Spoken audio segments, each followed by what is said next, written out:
Yo, what's up? Yeah, I dusted off the couch, captains. This is supposed to be a Grand Caravan kind of flight, so Grand Caravan, DA62, Bonanza, Baron are all supposed to be good for this.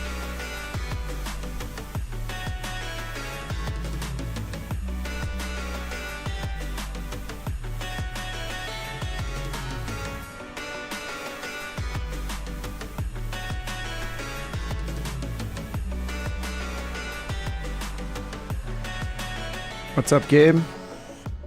What's up, Lumen, Delta, Kevo? I pinned the starting airport. It's Tango Mike Hotel Bravo in Tasmania. And I already went ahead and turned on landmarks.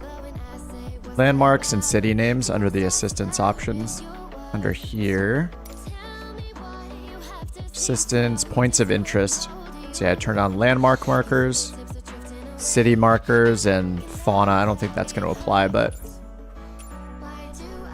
at least you'll know kind of what we're flying over and if what we're about to see when we get there. And then I also put a link in the video description for the flight plan. So if you want to go and click on that, then you'll get this page here. And then if you just scroll down and click the blue download button, that'll get the flight plan file, and then you can import that into your world map. What's up, Josh? You know, the usual. And yeah, this one was uploaded by someone named ZK DOS, I guess. ZK DOS. And it's got 4 stops in it. And it just circles the island of Tasmania, which I don't think I've ever flown here. I was looking around a bit with the drone cam to like take a screenshot, and this looks like such an awesome place to like build a base camp for On Air Company.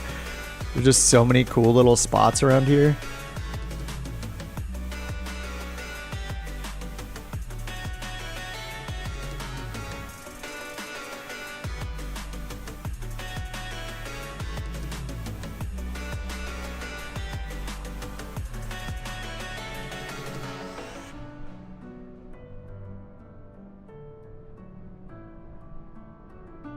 I think Tasmania might have had some kind of update starting with the Australia update. So I do have that installed just in case there's new photogrammetry or topography information, stuff like that, terrain info, all that good stuff.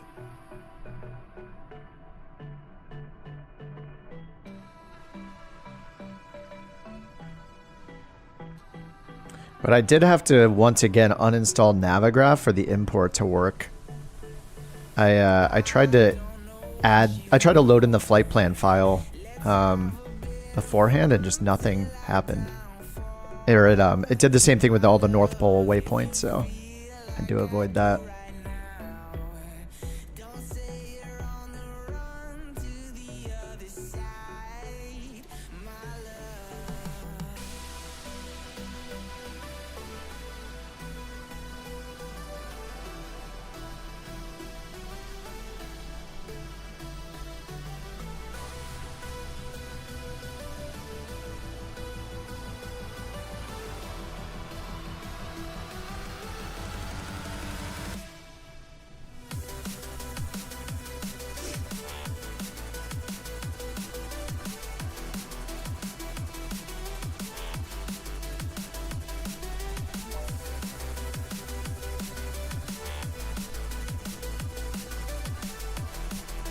TMHB.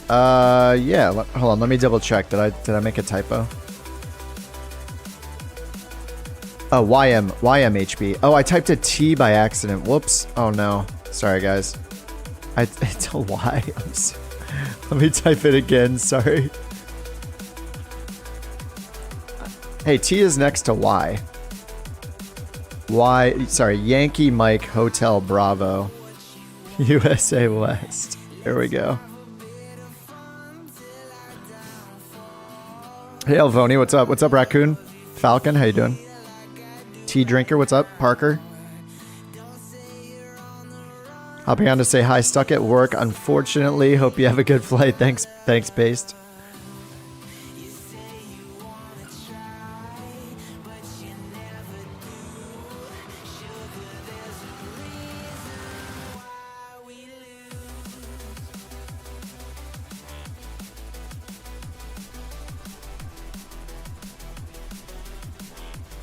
What's up, J-Foot? There's so many landmarks around here. This is pretty nuts. I guess maybe they made a pass of Tasmania and added a bunch of things when they did the Australia update. DA62. Yeah, I read the recommendations that were listed for the flight itself over here on the site were, I think, Bonanza. It said Bonanza or Baron. So, you know, any single engine turboprop, or I think a TBM will probably be too fast. And then a Baron. Yeah, so I'm in the Grand Caravan. The Grand Caravan will be good. You might be able to get by with a TBM. It might be a little fast. Probably quite a bit fast. Whoa, what is going on here?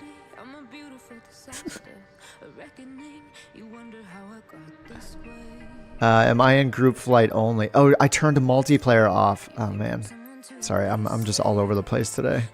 I turned multiplayer off when I was doing VATSIM last week. Alright, hopefully I'll see you guys now. It is loading people in, it seems like. There we go, now I see you guys. Alright, my bad, thanks. Like, I just changed the settings so often that, like, yeah, I just forget what I've changed.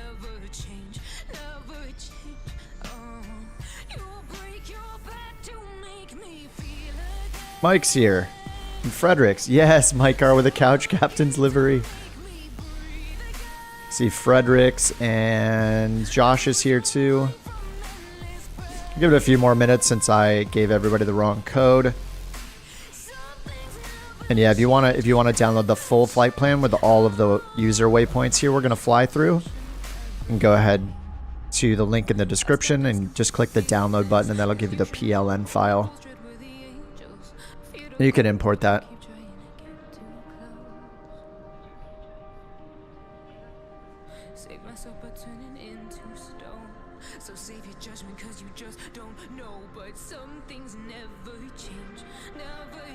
Alright, I'm going to get this Grand Caravan started up. Let me just give it full fuel.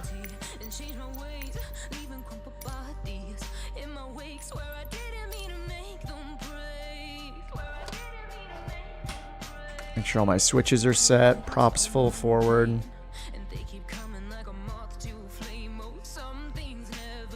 Alright, battery on. Avionics 1 on. Fuel boost on. And starter on.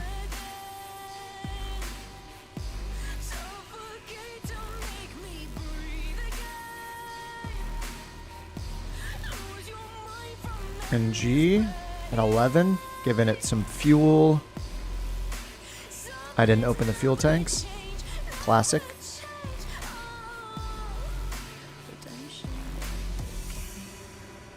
Alright, altimeter is 2980. Alright,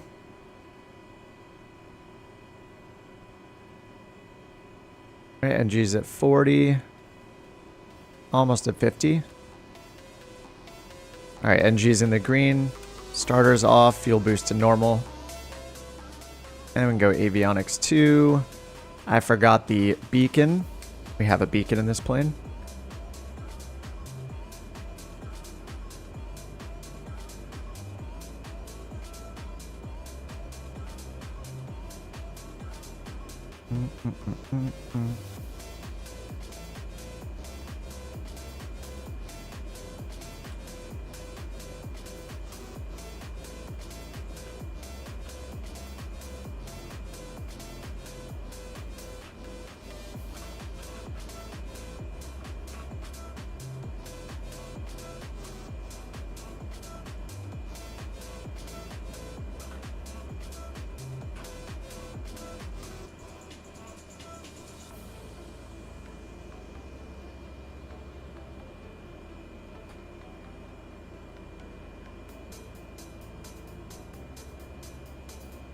How fast goes this thing? Which thing?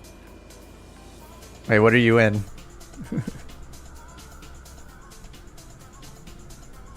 See Falcon here. Falcon's got the DA62 going.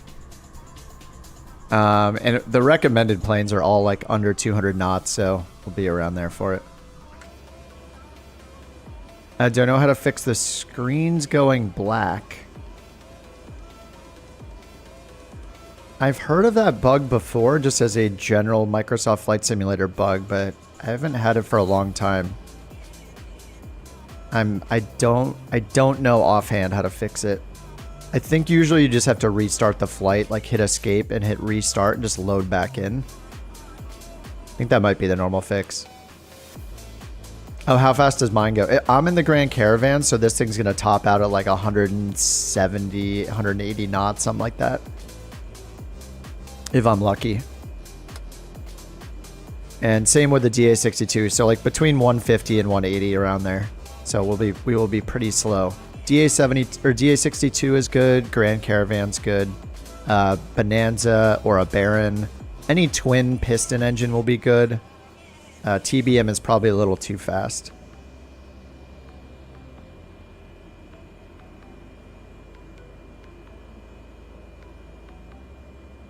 Alright, I'm just making sure the route's all put in here, which it is. We're just flying all around, clockwise around the island of Tasmania. And if you guys want to, like, I'm not super familiar with Tasmania, so I don't want to miss the cool landmarks and stuff. You can go up to your assistance options up here, and then go to points of interest and turn on points of interest. So I have landmark and city markers turned on. I don't think there's any fauna here, but I turned that on anyway. But just when we're flying around, you'll be able to see what cities or points of interest we're passing by.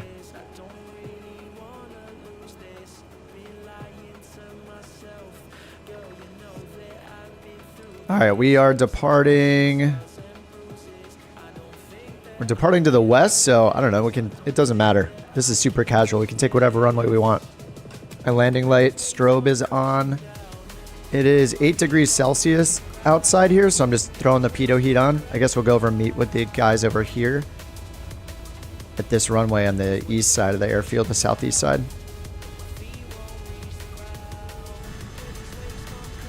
Get my flaps down to takeoff position. There we go. And I guess I can leave my fuel mixture, or leave my fuel condition at low idle on the Grand Caravan.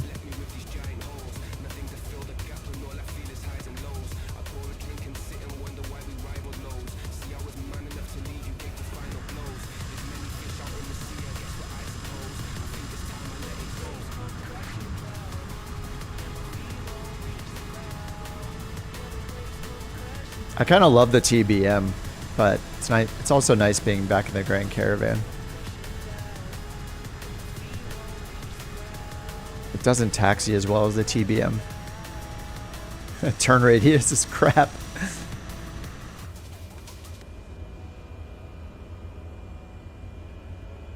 Do we have a... Is this a taxiway over here? It doesn't look like it. It's more like a sidewalk over to the right here.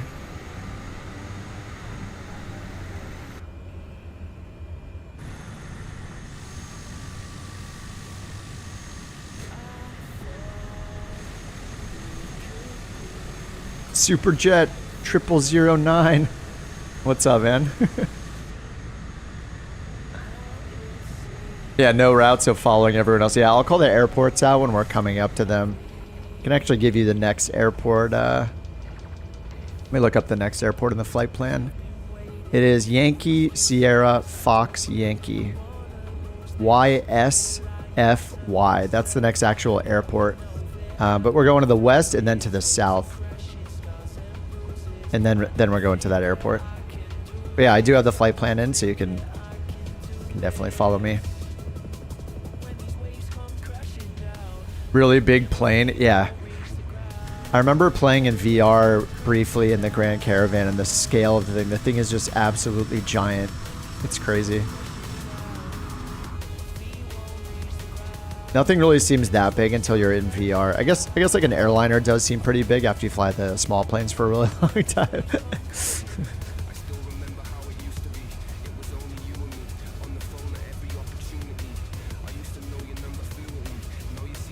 Hey Trip, what's up?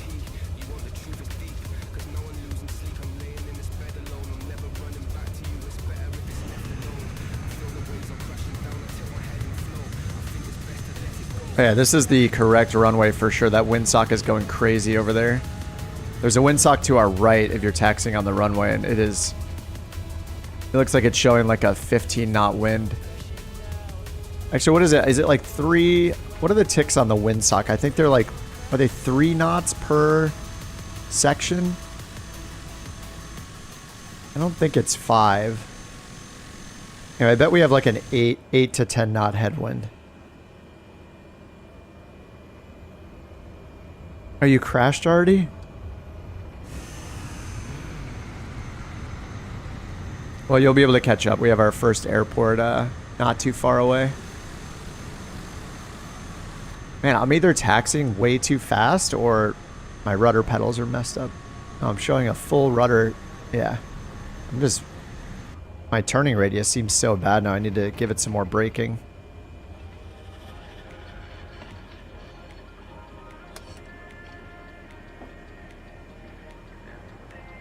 Oh, you removed everything from community. Have you not loaded it up since the sim update Trip? All right, looks like most of us are ready.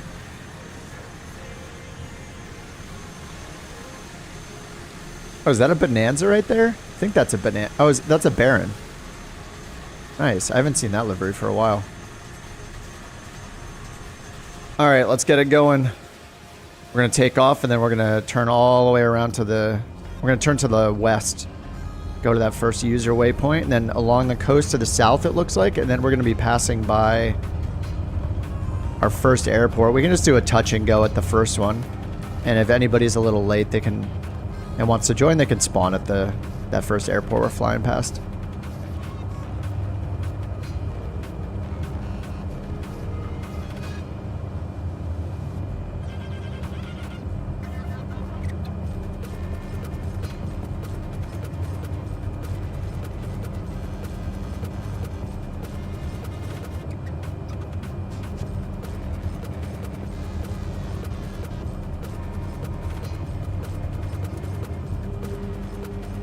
Do I prefer the 414 or the 310? The only one I've flown is the 310R. I haven't flown the 414, but I've heard lots of really good things about it. I think they're both awesome from what I heard, and yeah, I flew the 310 a little bit.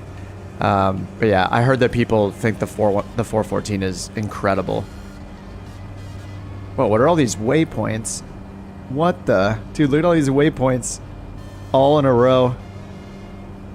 All right, so we're going to turn out to the west, and we're heading towards an airport here to the southwest. We can just do a touch and go on that one. That is YSFY. YSFY. Yankee Sierra Fox Yankee is the first airport we'll pass by.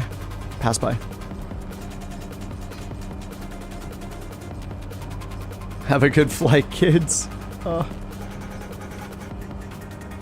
I think, am I wrong? I thought people were comparing the 414 to like just the level of realism that the Comanche has and saying it's like almost as good. Like it's one of the more realistic planes to fly. And I remember with the 310R, it had like wear and tear. 310R is a Milvez plane, I believe. And the 310R had wear and tear on it and stuff. So between flights, it would remember the state of the plane. It would show like dirt and debris building up on it, so you'd have to like clean it off and stuff.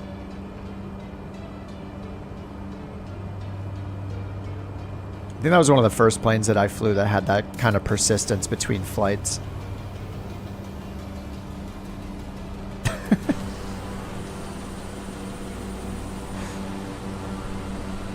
Superjet always with the aerobatics. I'm so boring. I just fly straight and level the whole time. I'm just like, eh. This is fast enough for me.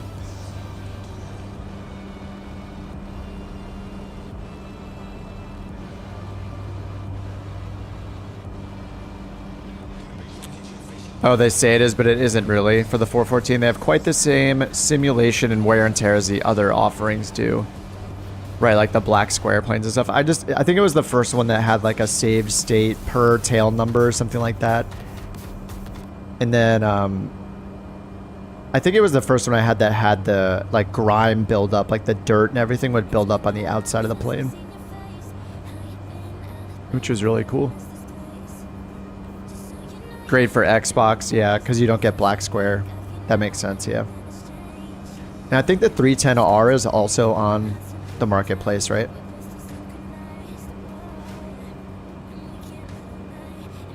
Looks like this stadium down here is our first waypoint. It's not only a landmark in the flight sim itself, but actually it's like pointing over here in this area instead. I guess it's just the city, but there's a cool stadium down here.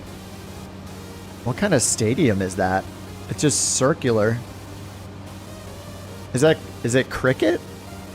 I know nothing about like Australia and Tasmania and New Zealand sports, if I can lump all of those together.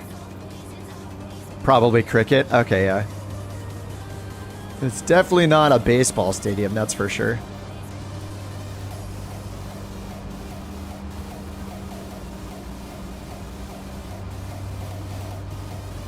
Oh, yeah, Josh, yeah, I know. I think they just coincided. I think one of the tour waypoints is one of the in-game landmarks as well.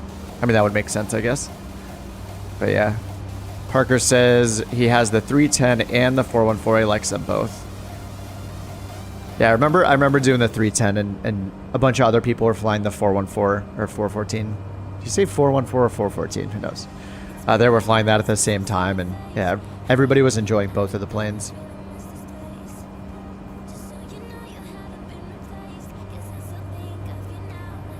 Oh, the Harbor Bridge. Yeah, it said over city into Southwest National Park and then cross over Lake Peddler towards the Macquarie Harbor.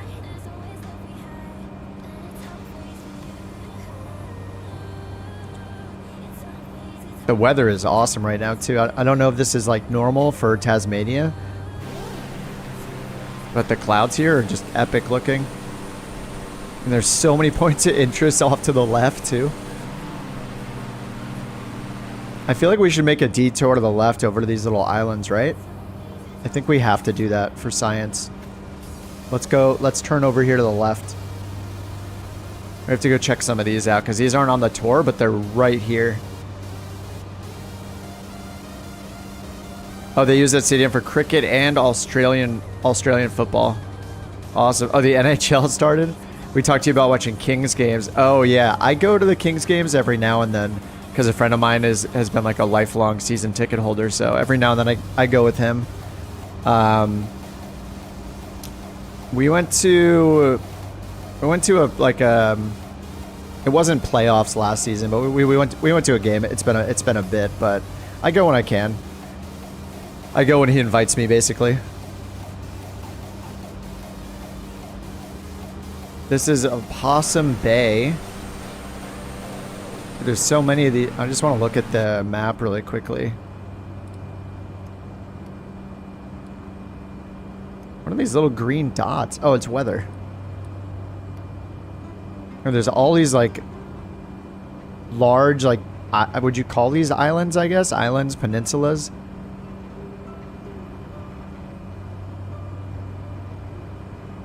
Since I was working on that base camp video to make it yesterday, now everything looks like a base camp location. These are a lot better than the location I found in my video, which was a pretty random spot. It was like kind of a pain to land there. I guess these are not very good landing strips here either.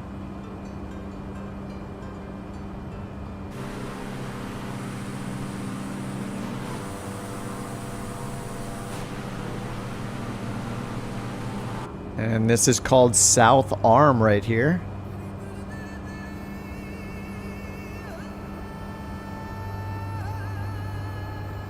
Go Knights. Man, the Vegas Knights have been such a strong team since they started. How old are the Knights now? They're like 4 years old, 5 years old? I feel like they're not that old. But didn't they go to the playoffs in their second season or something like that? The Golden Knights just seem to always be doing a great job. such a young team. And the Kings had like they had such a crazy roster switch up. Like, I didn't even recognize any of the any of the players. I didn't even recognize any of the names that were coming out of the tunnel, you know? I was like, who is that? I recognized like Quick on the bench and like, I think like Kopitar, and is Carter even there anymore? I think it's just Doughty and Kopitar. But yeah, that team has gone through so many changes. I mean, it's expected, I guess, when you have success for a while. Like, they won 2 cups in the early 2010s, and after that, you know, they just kind of started shedding all their stars over the years. So every time I would buy a jersey, that player would leave the team. Like, I got a Slava Voinov jersey when he was playing for them, and then he got in trouble for like domestic abuse. Horrible. And then he got, you know, he like moved back to Russia or something like that. He got kicked off the team and just like booted out of the country essentially.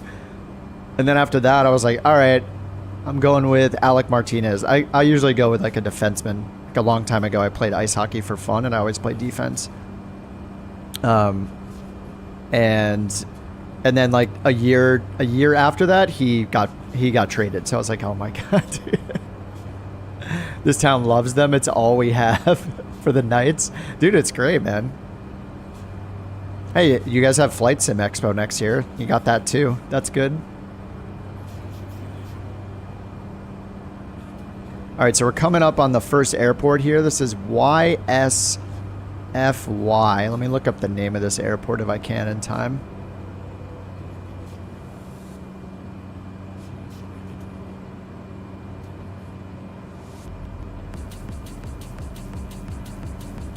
And the music is just insane today.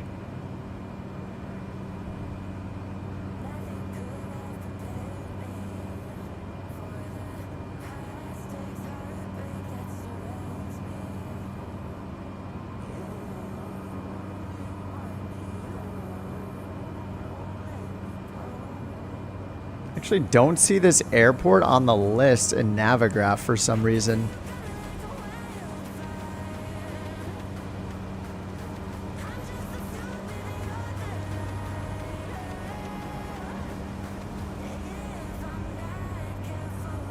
And I realize that I'm off track here. We need to go to the north. I'm getting totally turned around. Sorry, guys.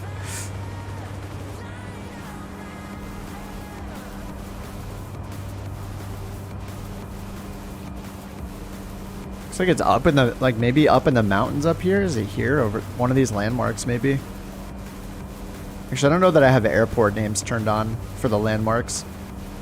Did I notice did I see the solar eclipse? I did not. I was up so late last night. I was up till like 3 in the morning working on that video. I just wanted to finish it before the morning because I knew when I woke up I was going to want to grab coffee and start the stream, so. But no, I didn't catch it, unfortunately. I did see a picture. Who posted it? Was it Delta that put a picture in the Discord?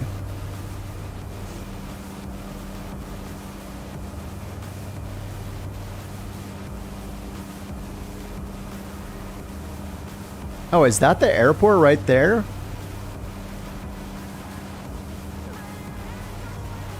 The airport, it might be this little airstrip right down here. Where Scanned is at.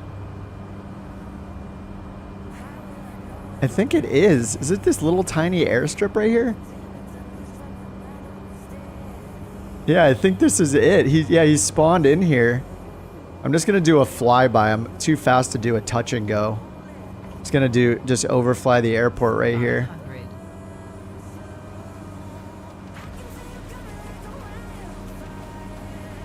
Yeah, this little dirt patch, yeah. Look, he loaded in down there. I think that is it. That's the first little airstrip. Oh, man.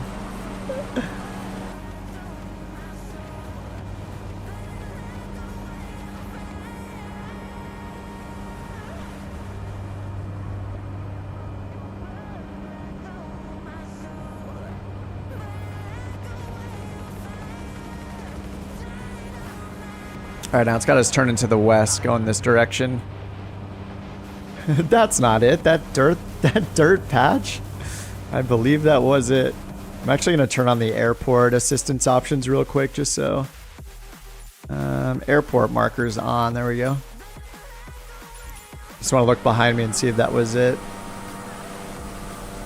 I don't know, actually. I see other markers, but I don't see that one. I mean, that looks like it from the waypoint. Kings are going through a rebuild. Takes a bit of time. Yeah, they're going to be good in a couple of years. Same with Colorado. Some years back, one of the worst teams, and look at them now. Yeah, we when we first like started going to Kings games and stuff, it was like those like 2-3 years when they won the 2 cups. It was pretty insane. Good time to be a fan.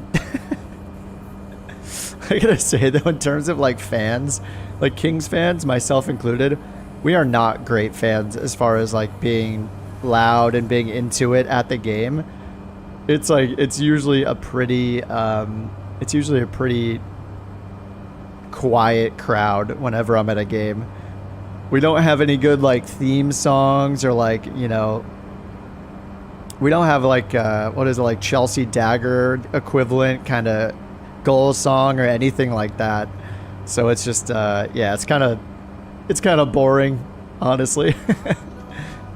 It definitely turn out and get into it for like playoff games, but if it's not a playoff game or something like high stakes, I feel like the crowd just, you know, doesn't care really. There's like, you know, it's like a quarter of the people participate.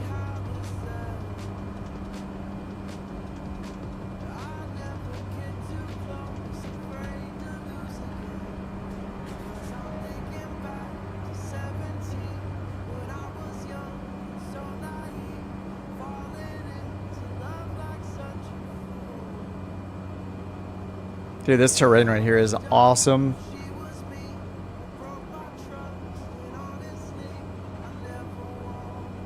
This is a really cool spot. The way the river comes in between, like right here to where this town is. This is neat.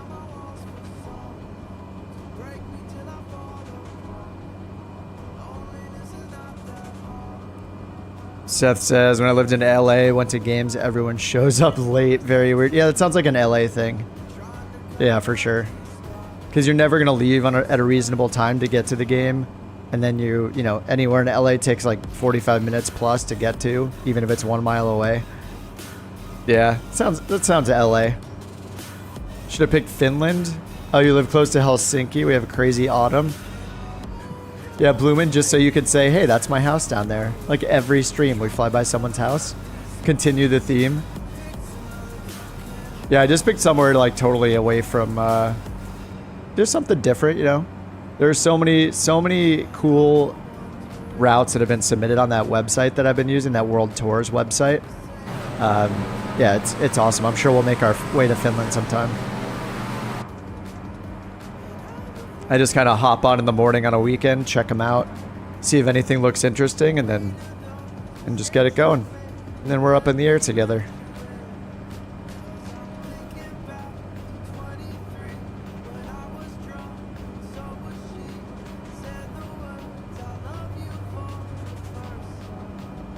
You can join Droppler. The link is in the description for the full flight plan. We just flew by YSFY. That's Yankee Sierra Fox Yankee. And we got a few more waypoints. Let me see what the next airport is on the list. Next airport coming up is Yankee Quebec November Sierra.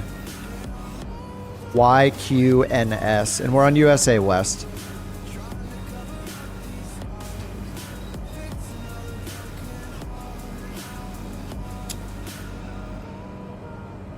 Fly over Austria? Dude, yeah. I'm down to go anywhere. Do LA fans arrive fashionably late for Kings games as they do for the Dodgers? I actually went to a Dodgers game like 2 weeks ago, and I was definitely late. But I don't know. I guess it's not too bad. I recognize that the crowd is like not super into it. Like the crowd is not very lively for Kings games, unless, like I was saying, it's like a playoff game or something like really high stakes like that. That's, you know, it's okay. Like the goal songs and stuff are really boring. The goal song is literally a beat, a drum beat, and everybody just goes, hey, hey, hey, hey, hey. Hey, hey, hey, hey, hey. That's it. It's horrible. It's the worst. It's the worst ever.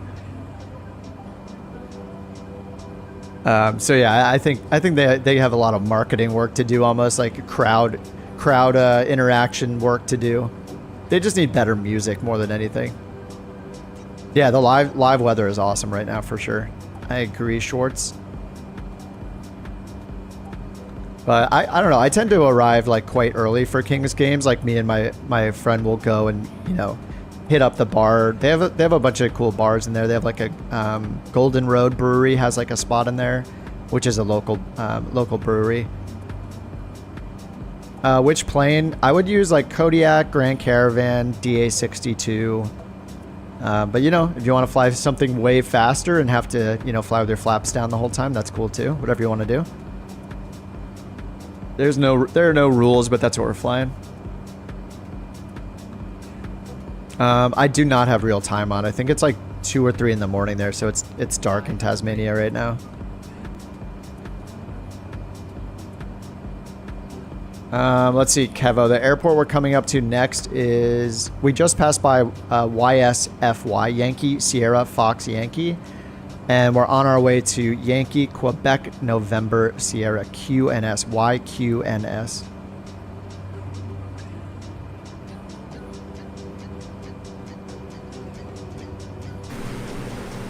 Vienna's gorgeous city. Austria's amazing mountains and the sim. Yeah, I'm down to do all of these places.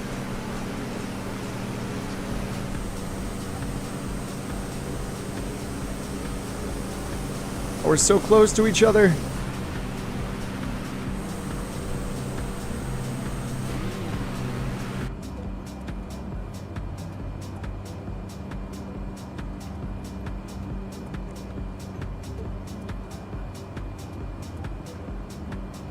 Josh has got the right ideas, like flying low and actually checking out the terrain.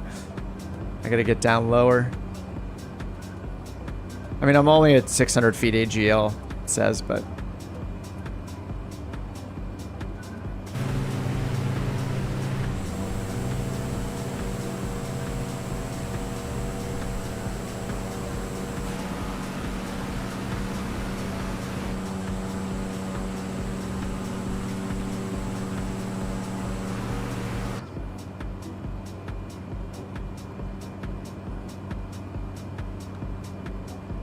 Oh, it's really early in the morning? Okay, let me check live time. See how this goes. Oh yeah, nice, nice. We're about to be at sunrise. This is a little sketchy how dark it is, but yeah, this sunrise will be awesome. All right, real time and real weather is on now.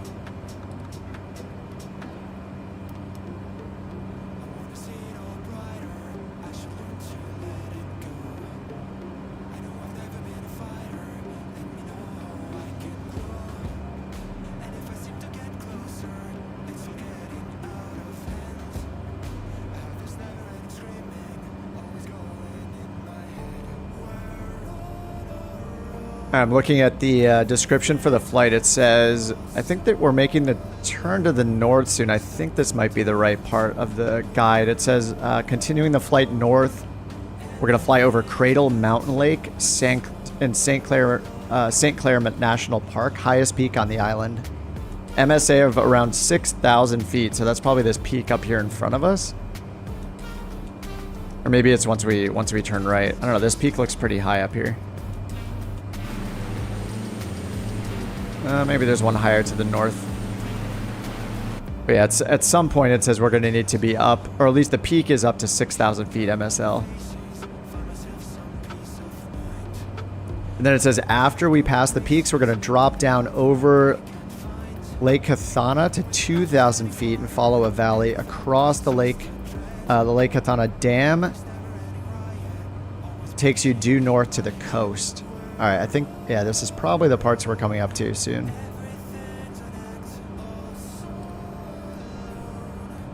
It's hard to tell, actually. We might need to be all the way on the west point first, the west part of the island before all of that.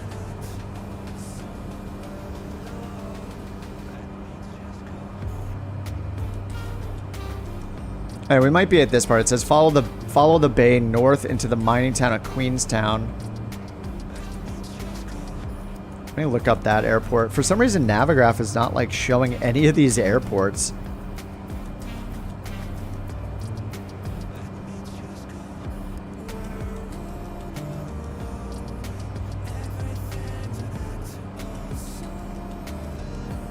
Yeah, what is this airport name here?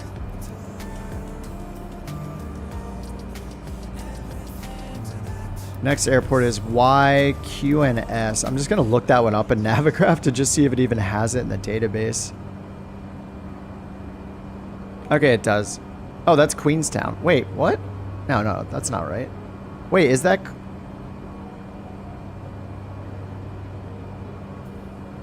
Wait, I'm so confused.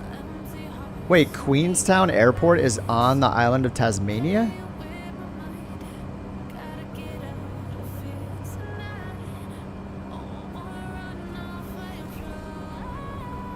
Oh, it is correct. Oh, I had no idea it was on Tasmania. I thought Queenstown was like up on mainland mainland Australia, Antarctica. Oh, it is. Oh, no way. I didn't know that. Awesome. Today I learned.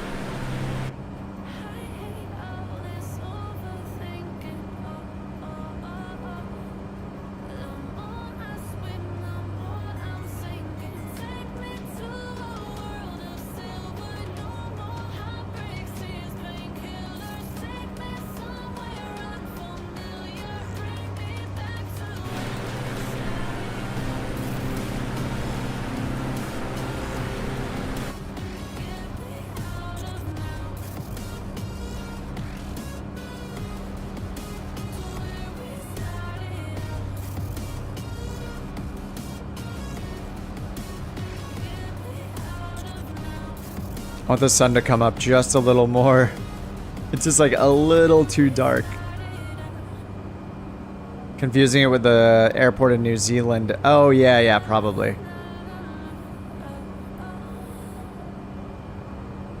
I guess I assume the airports in Australia, when it says Australia, it wouldn't be on the island of Tasmania, but Tasmania is like a state, I think, of Australia.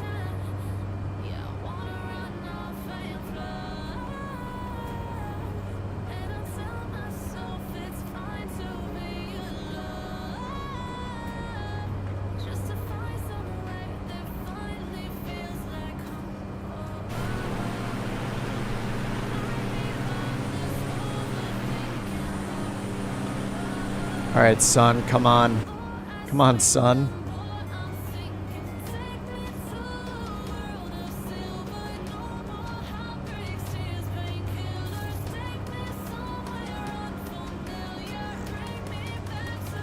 ETA for the airport. Kind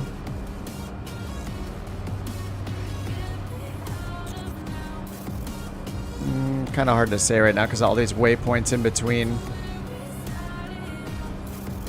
We have like 50 or 60 miles until we get there, so you would have to like fly to the south and intercept us or use time acceleration, or just chill at the airport. You could always use time acceleration if you want to catch up, but you have to set that in your settings. You have to go into your controller settings.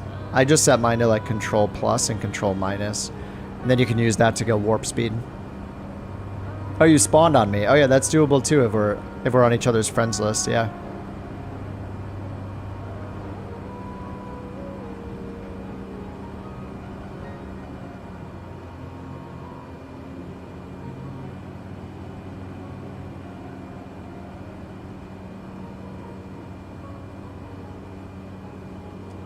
So the nation that is an island is also a continent, and has a state that is also entirely an island. Cool, yeah.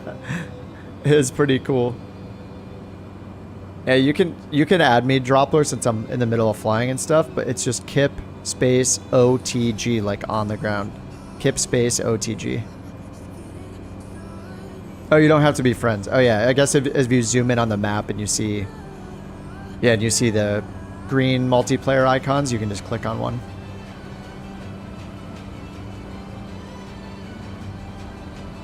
I'm definitely using the synthetic vision in this thing right now.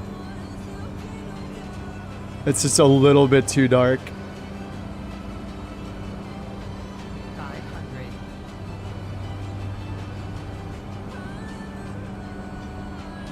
I need to turn it off real time so I can see the detail here. Just like a little bit. It's a little bit too early.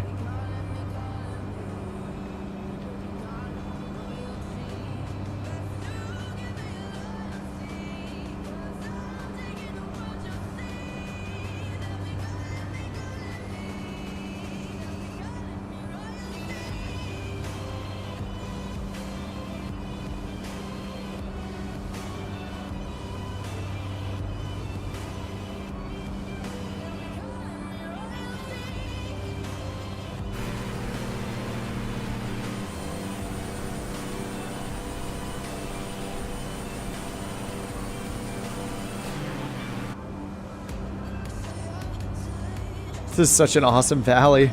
Yeah, this is great. Makes me want to get like a... I don't think there's any like scenery or mesh upgrades or anything for this place. Mesh downloads like there is for like New Zealand and Alaska. It still looks awesome though.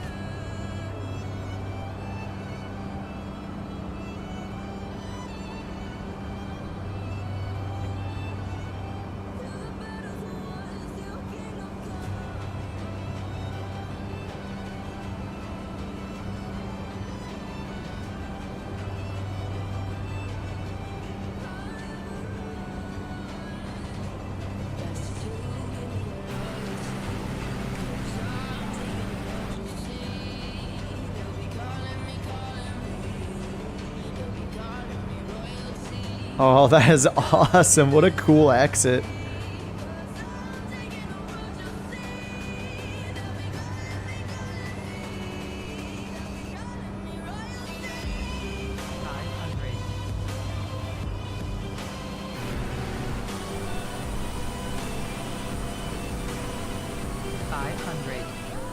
That was really cool.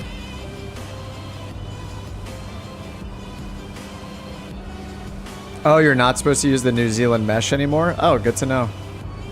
Yeah, I think that's one that I bought. I bought the New Zealand one and I bought the Alaska one as well. Oh, you're with us? Nice, Droppler. Welcome to the flight.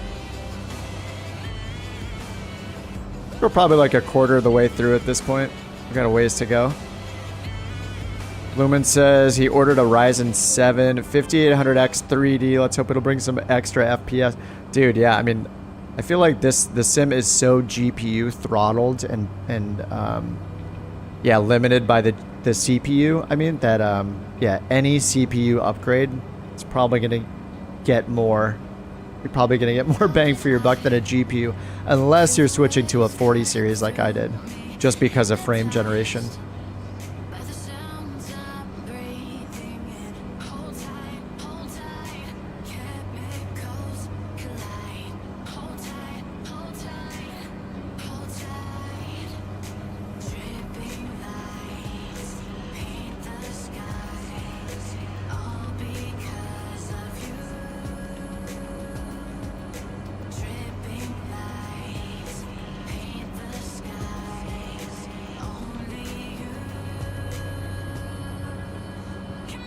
Alright, we're kind of turning to the north now. We're just heading up the coast to Queenstown. Do the route an old Lancaster bomber. Yeah, it's kind of cool to do. I haven't flown the like historic planes very much, you know? But anytime someone's in like a DC-3, I always love just like staring at that plane. There's something about the DC-3 that just looks so awesome.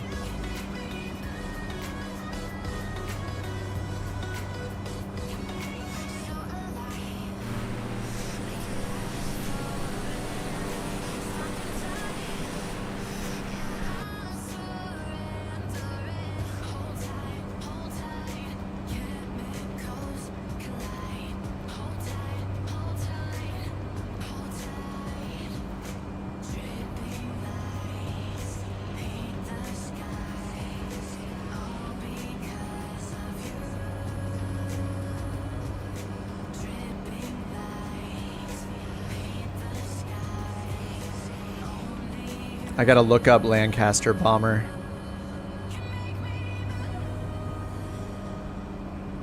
Oh, yeah, yeah.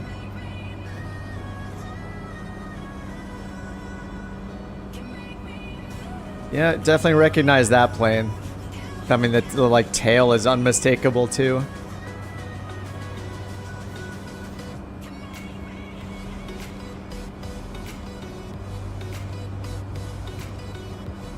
Let me bring it up. There we go.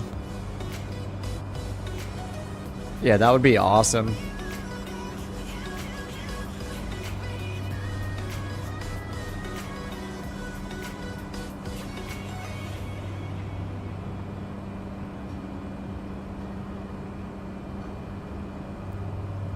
Now let me check the weather at Queenstown. So Queenstown, we got a runway 09 and a runway 27. Bloomin', thanks for joining.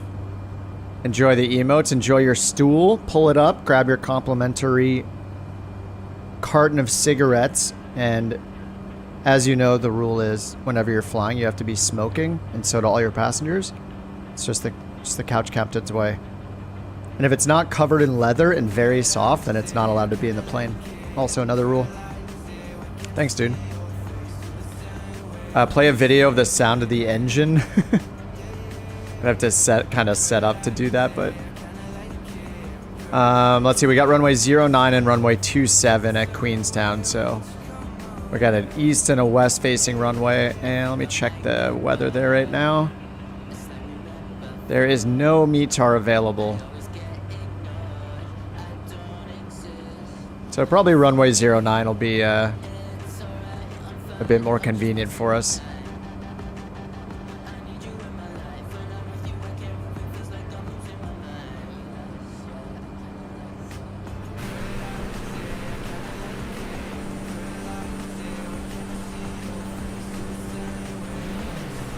Gotta take some screenshots. I don't know what you guys use for screenshots, but I've really liked just using the GeForce. If you have an NVIDIA card, you have that GeForce experience. I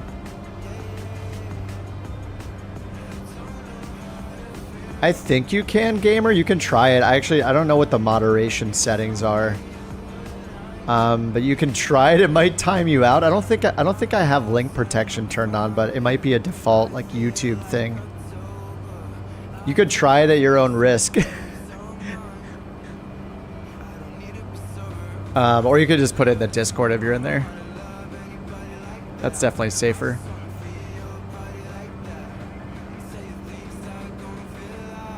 But I've been, speak of the screenshots I was saying, I've been using the GeForce Experience app to take them. Because it'll just put them in, like, your pictures folder or whatever, under a subfolder for the game that you're playing at the time. So I just hit, like, Alt to F1 and it takes a screenshot. It's kind of nice. It's just way easier than like the Windows way of taking screenshots.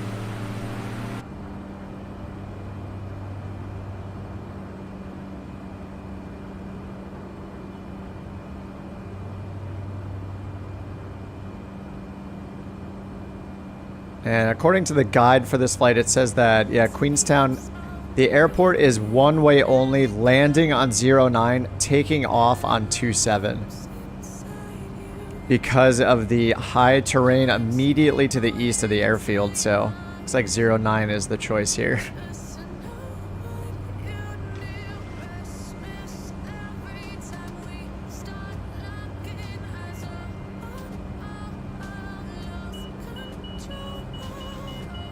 Oh, you hit F12. Yeah, if you have it through Steam, then F12 is the way to go. I just have mine through the Microsoft Store, so for me, I needed another way to take them.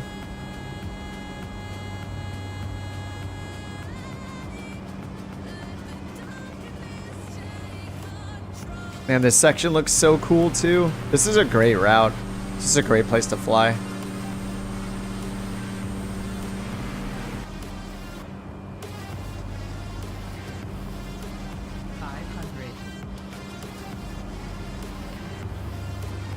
I can just see like this whole area lined with fishing camps for On Air Company. Make a huge fishing enterprise out here.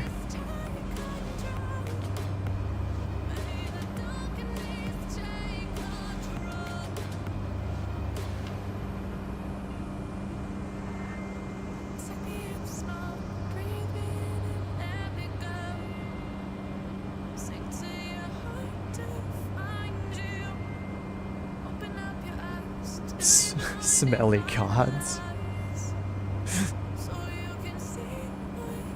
I will not fight you for that name.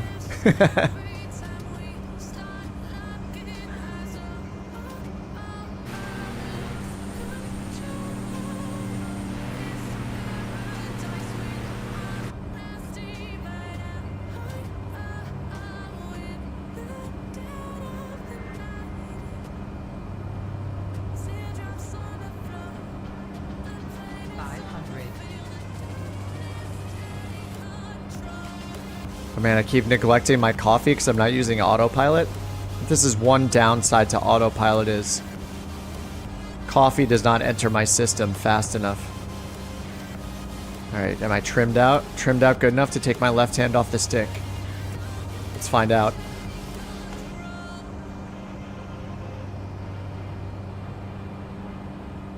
Yes, success. The flailing flippers. Yeah, I still haven't built a base camp on the water yet. I actually don't know if it looks any different. I know not too many of you guys use On Air Company, but does anybody happen to have tried making a water runway with a base camp and making a fishing camp? I've only put them on land so far, so I actually don't know if it shows up differently. Like it's probably not a tent on the water, I would hope. I don't know.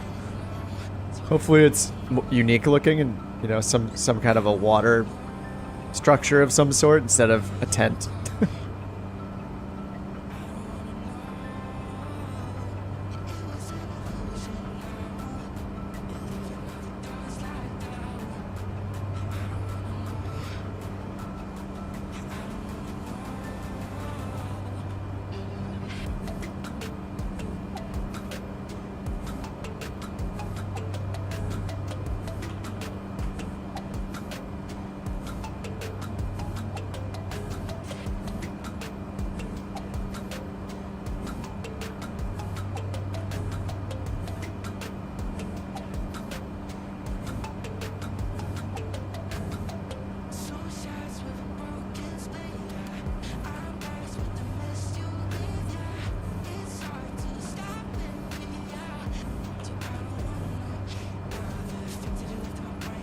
Alright, sorry, I was just chatting with my brother-in-law. My mom lost her phone like a little more than a week ago. She called me up. She lives across the country. She calls me up. She's like, I lost my phone. I was like, oh no. Alright, call the insurance. I have like an insurance thing on, you know, my phone, and it was like full protection kind of thing. So I was like, alright, I call them. They're like, alright, we'll send out a replacement phone. They get a replacement phone, and then of course, 3 or 4 days later, she calls me up and says she found it. Which I knew was gonna happen. She like left it at the bank or something. So now my brother-in-law who lives nearby is helping her with it. So I'm here messaging them. It's just like, hopefully we'll just send the new one back. Get a refund there. I knew it was gonna happen. And she didn't have like Find My iPhone enabled on it. Like I didn't make sure to walk her through setting that up, so it was turned on. If it was, we could have just looked it up and been like, oh, you left it at the bank. All right.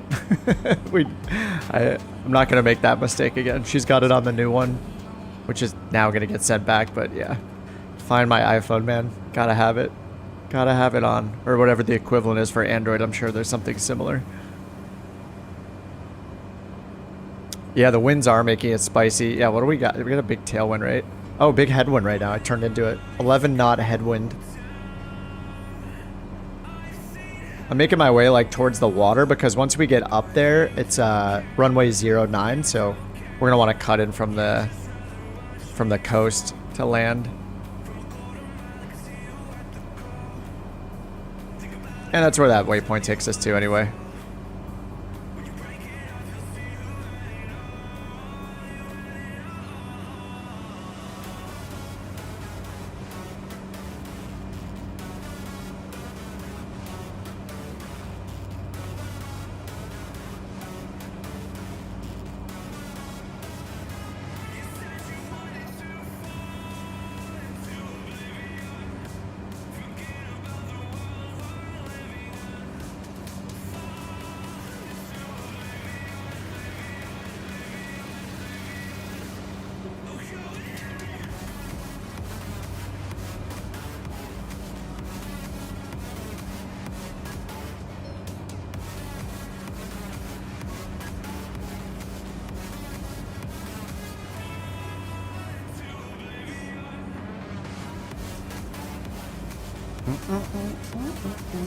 Skip.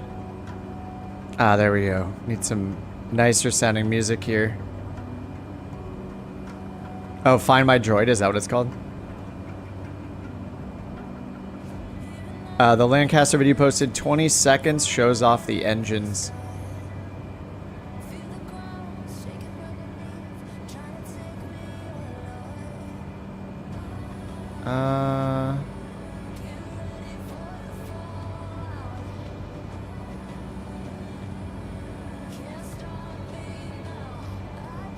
Wait, I don't see where you posted it, Lone.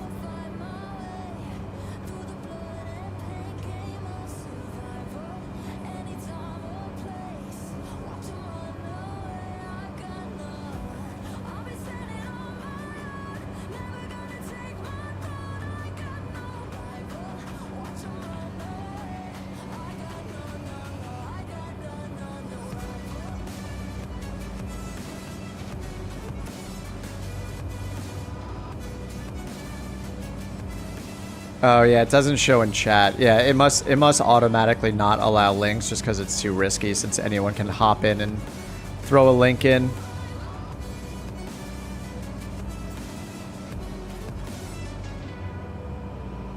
You could paste in just the end part of the YouTube URL and then I can type YouTube/ that thing.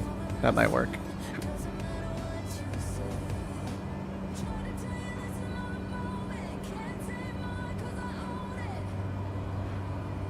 All right, we are 20, it looks like we're about 30 miles from the airport, but it's having us go over here to the west, like up the coast to check out this area first. Let's see what it says. Yeah, it says to cross over Lake Peddler. Oh, follow the bay north into the mining town of Queenstown. So we're going towards Macquarie. Looks like Macquarie Harbor is up here to the northwest. And then from there, we're just going northeast just a little bit to the Queenstown airport, landing on runway 09. Looks like there's another airport right where we're going, which says it's Strahan, Tasmania. Another runway there, 4,000 feet, but we're going to the east of that airport. It looks like we might fly over the first one though. And then let me check the info on the runway heading. It just says 090, so it's probably just an estimate.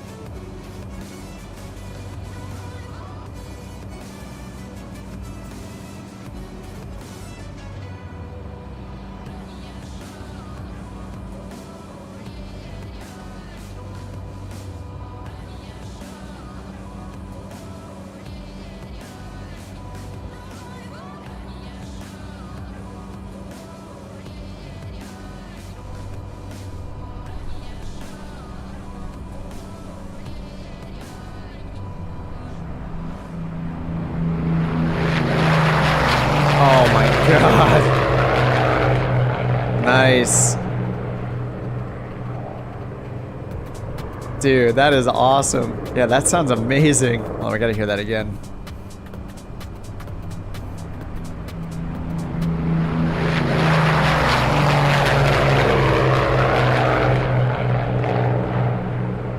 Damn. Yeah, that sounds incredible, man. So good. Yeah, if they had something like that, turn it up. I think it is all the way up for me. Yeah, it's all the way up for me. I have all my stream settings, so nothing is too loud. Too loud. Right here, I can put the... I assume it'll let me put the link in the chat, so there it is.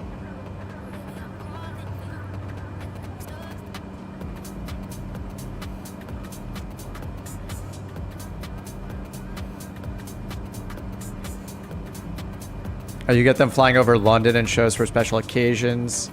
They also use Canadian ones. Yeah, it sounds incredible. Dude, I have to go to like a proper air... I've never been to like a proper air show. We had gone over to like Santa Monica Airport for like a little event that was happening a couple weeks back.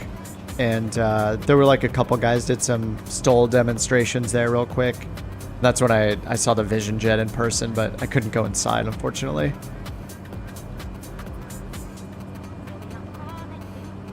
But it wasn't like an air show. Air show was just like a little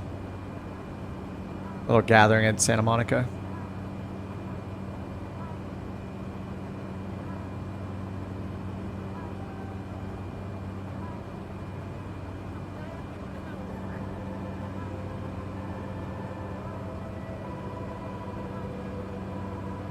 Man, I love the look of the Kodiak. I don't know why I picked the Grand Caravan over the Kodiak for this flight. I should have picked the Kodiak. I think I just wanted to use the Couch Captain's.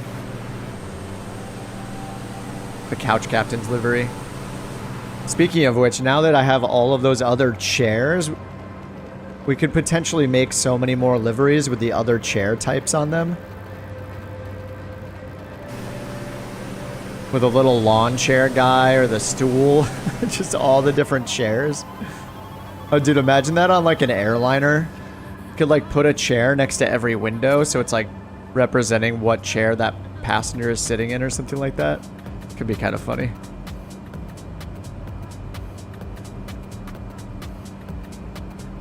Vision Jet seems like it'd be bigger in real life than I think it is. They had it like taped off. It didn't seem that gigantic to me in person. I think a Grand Caravan would probably feel way bigger in person than the Vision Jet did when I saw it. But I wasn't able to get like super close to it. It's kind of taped off with like somebody guarding it, which was, I guess it's expensive enough for that to be a thing, but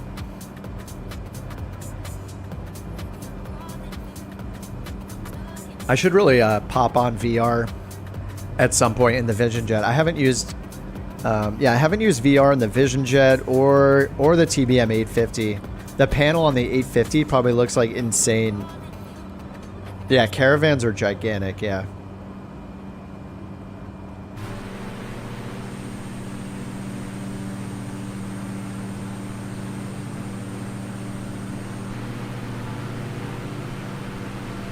Gabe's going vertical, guys. Dude, what are you doing?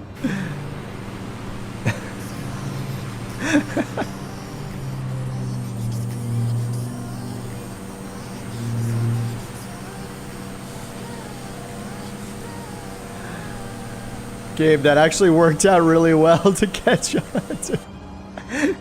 He just did a full loop and now he's right behind us. Very nice, sir. I know, yeah, no floats on the Caravan is kind of weird. No floats or skis or anything.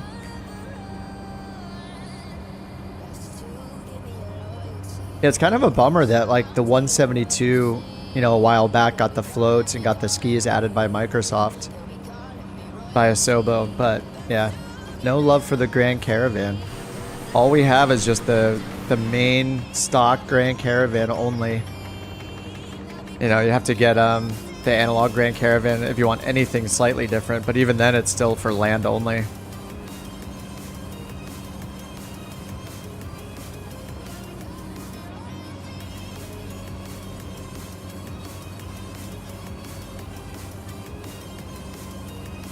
Oh yeah, the Cubs also got them. Yeah, and they introduced the tricycle Cub, the NX Cub as well.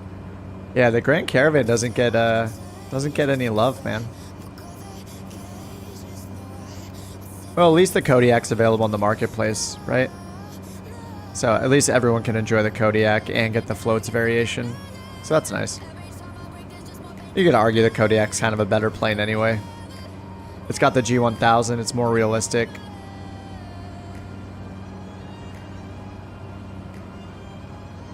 That's probably why. Yeah, they probably just, yeah, they want people to buy the Kodiak.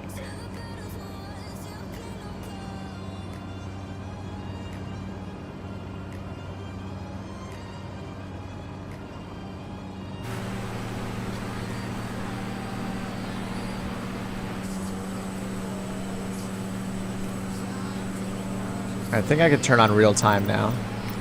It's pretty bright outside. Let me go back to real time. There we go.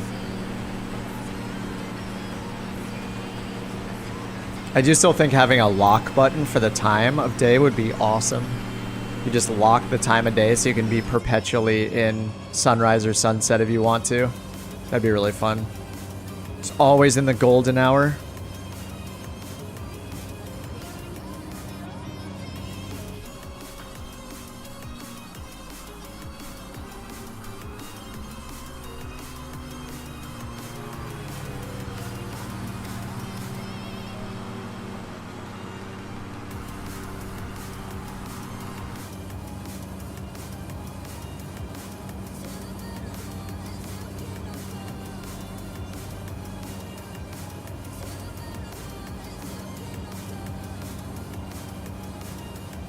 Alright, Schwartz, what are you in? What is Schwartz flying?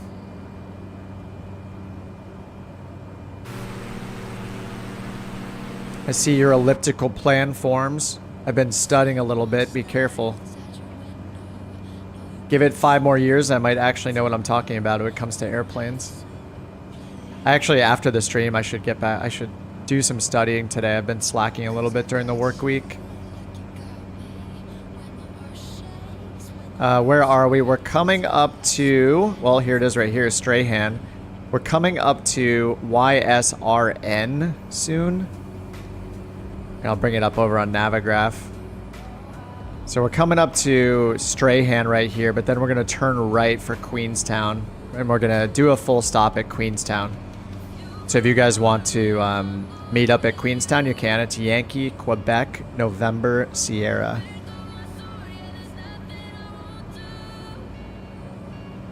And USA West.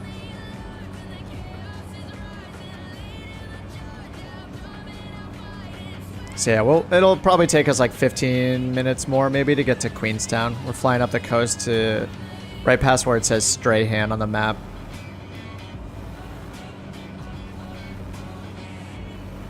And I think that, I don't know if this is the right area, but it says we're flying towards somewhere called Macquarie Harbor.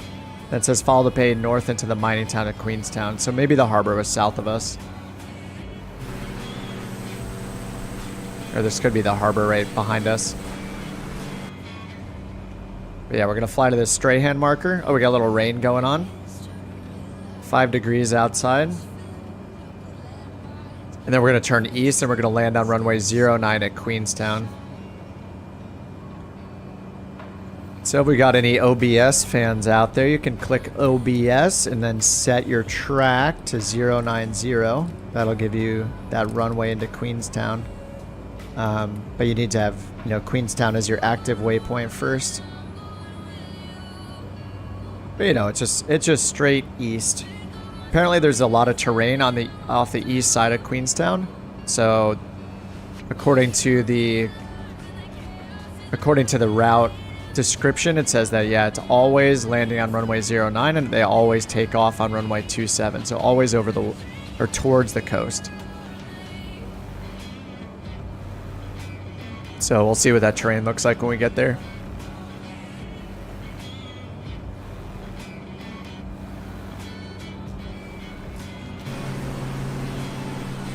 Yeah, we do have a big group today. There's 6.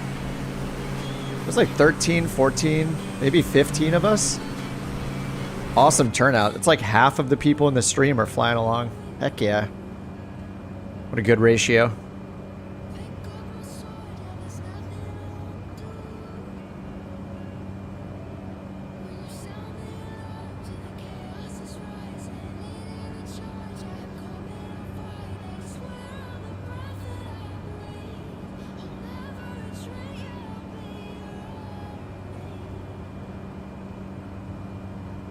Man, I think Tasmania is awesome. I think if I wasn't so like stuck on flying in the US all the time, this would be such a cool spot to just like relocate to with the on-air company. I mean, I could totally do that. Build some fishing camps along here.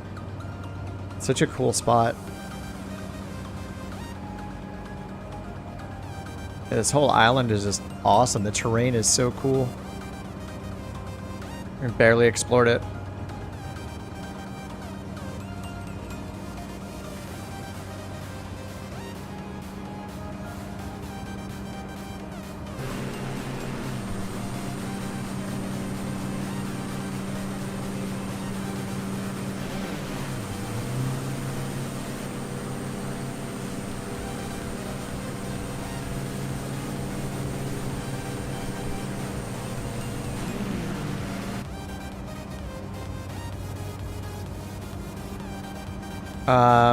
No, Enon, I haven't. I've definitely watched a bunch of Missionary Bush Pilot though.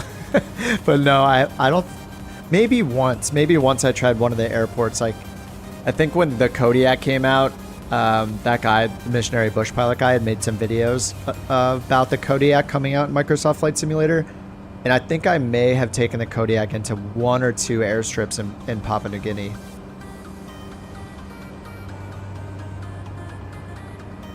But I did see there are some World Tour flights for that as well on that site. All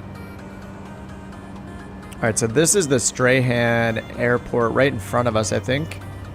That looks like an airport to me. Yeah, so if you guys are spawning in right now, you could start right here because we're flying by it. That's Yankee, Sierra, Romeo, November. But then we're going to the northeast to Queenstown right after this. We're just turning right, going to Queenstown. You don't see the nameplates. You think you have multiplayer and all pilots on. You could check the nameplate setting. It's under settings, general, and then under traffic, I think. There's like a show multiplayer nameplates option in there.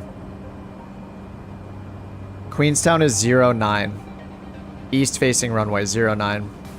And according to the tour guide, they always land on 09 and always take off on 27.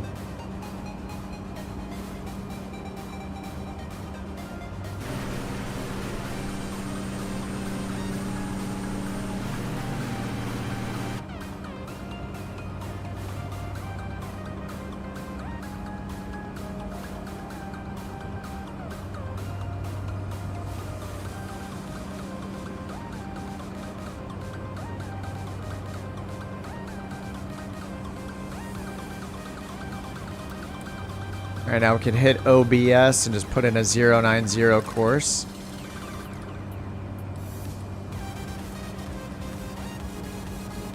There we go, then we got a runway heading.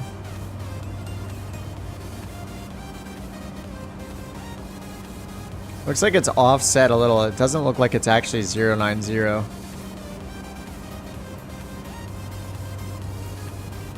It's probably just estimating it, but...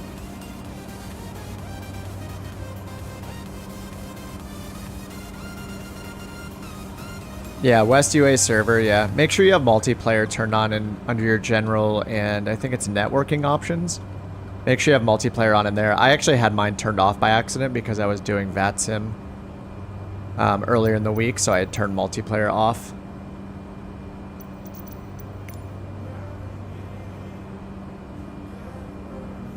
I'm gonna cheat and turn the time ahead again.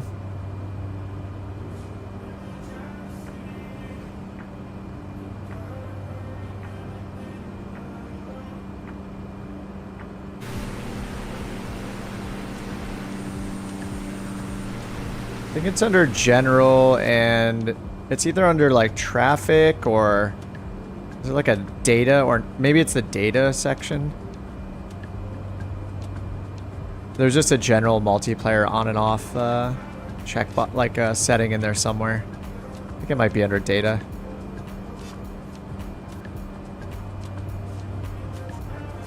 Or traffic.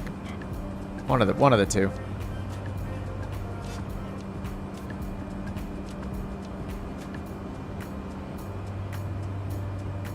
Yeah, this terrain that we see over here in the distance makes sense that they only take off and land on runway 09 and depart take off on 09 and depart on 27.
Oh yeah, Charles, that's a good point. I have a feeling that we're going to want to take off into the terrain anyway, just for the fun of it. See how it works out.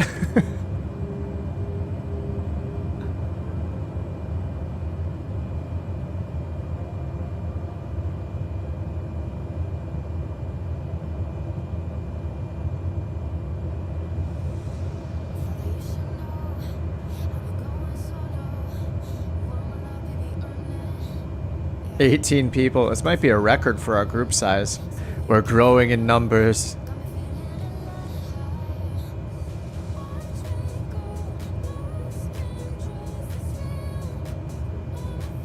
We got a nice tailwind here, right? It's like 10 knots from behind.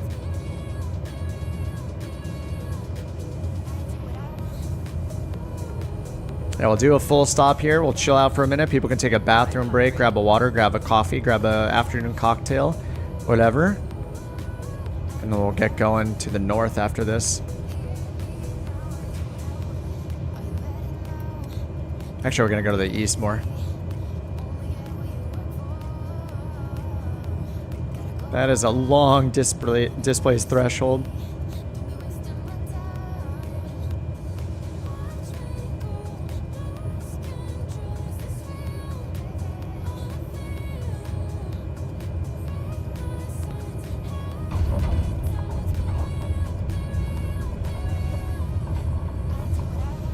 Yeah, it's quite the tailwind. That Windsaka's going a little crazy.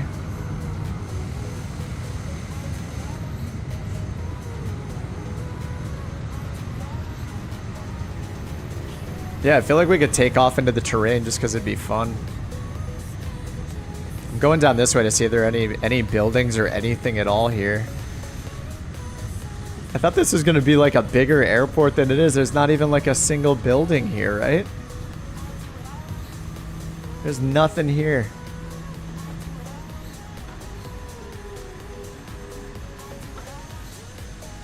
I mean, it still looks awesome because the terrain is great. The weather is really cool right now.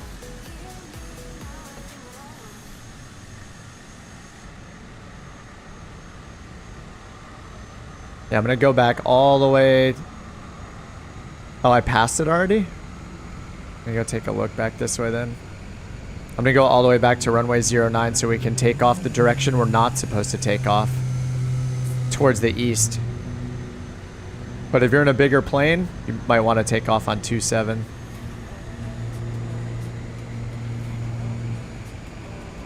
Wait, I should watch a few of you guys land. What am I doing? I'm not doing my job as the camera operator.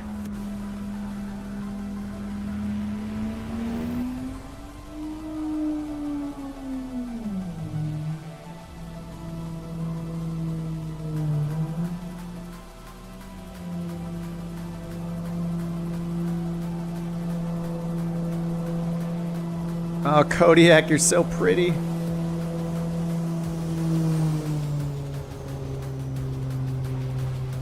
Boop.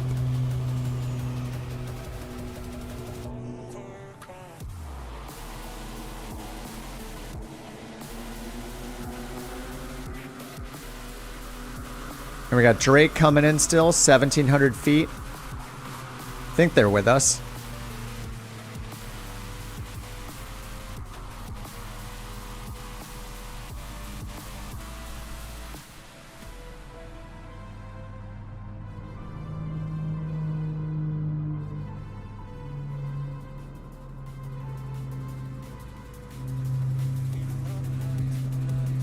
Oh, this is the building right here. Wow. That is quite the airport right there. And then there's also this tiny building over here. Probably the restroom. Oh no, I'm missing Drake. Oh, here we go. Oh, the V-tail Bonanza. That's such a cool looking plane.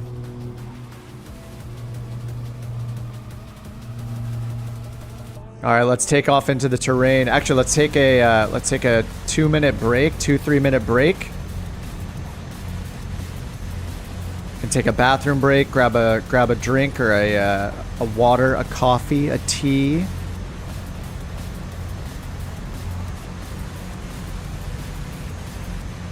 I'll put a little timer up. Here we go. This is gonna look so pro. All right, there we go. There's our 3-minute timer. And then make your way over to, if you want to take off into the terrain, make your way back over to the displaced threshold way over here. Runway 09. We'll take off into the terrain, which is the forbidden direction.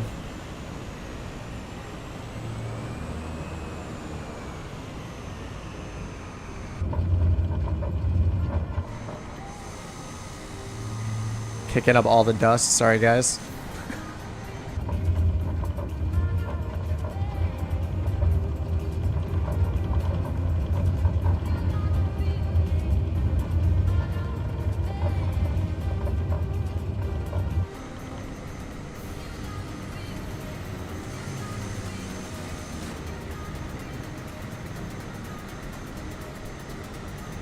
Maybe I should add it a little longer than 3 minutes, because the taxi's going to take a full minute.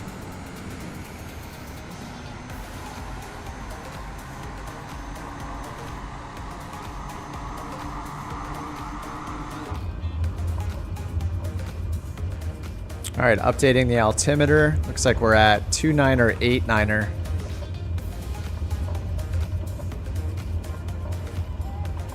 Or whatever the QNH is. Whatever the millibars equivalent is.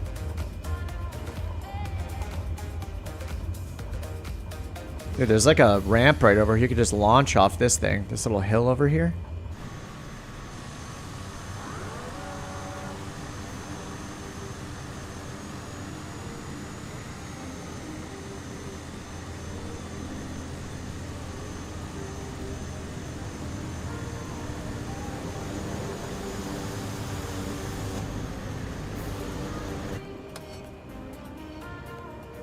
We got such a big group. This is awesome. Thanks for joining, everybody. Yeah, so let's see the flight plan here. We're going to take off. Obviously, we're going to take off as step 1. And then we're headed towards the north. It looks like we only have we have 2 more airports that we're going to land at. So, yeah, we're making our way to the north part of the island. Oh, no, sorry. There are 3 more airports. We'll just do touch and go. And then maybe a full stop at the second to last one. YGTO. And then obviously a full stop at the last one. YMLT. YMLT.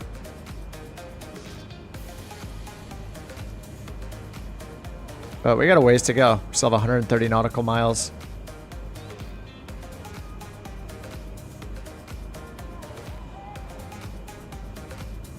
All right, if you guys are at that other end still, you can just take off from that side and just turn around. You'll be taking off into the wind anyway. Those of us here on 09 are taking off the wrong direction.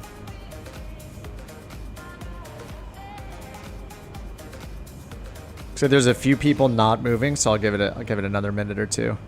Make sure everybody's ready to roll.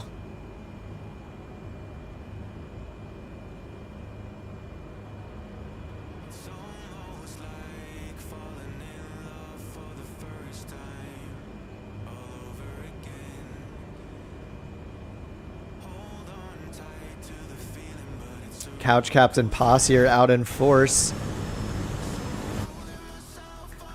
Wait, do you mean the liveries? Well, I saw at least one. Well, where am I here? Oh, there we go. I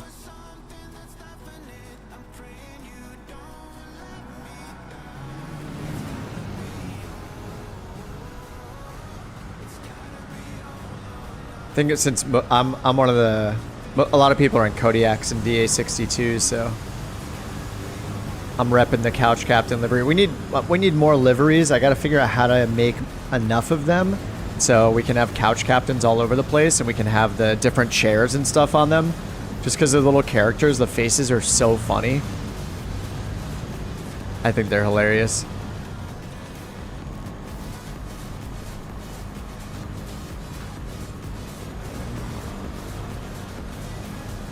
This is quite the group we have here.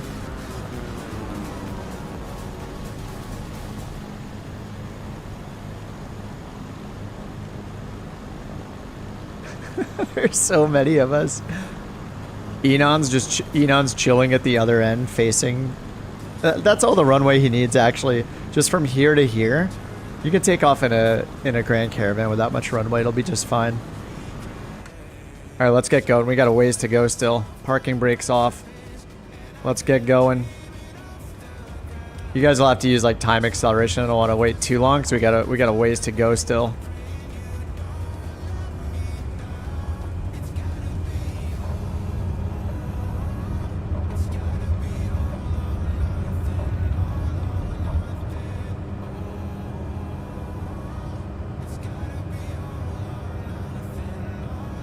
Surprise stole. Yeah, Enon's gonna take off from right there. Now I bet he actually could clear the trees. Oh, yeah, this is easy. Just like Charles said earlier. It's like, yeah, you guys don't need to really worry about that. Oh my god, Callum. Dude, what a cool departure. This is just... It's got the city right below us. This terrain, this looks so cool.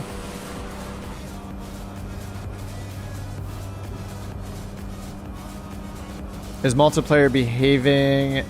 Yeah, everybody. I've had everybody visible the whole time so far. I haven't had any problems today.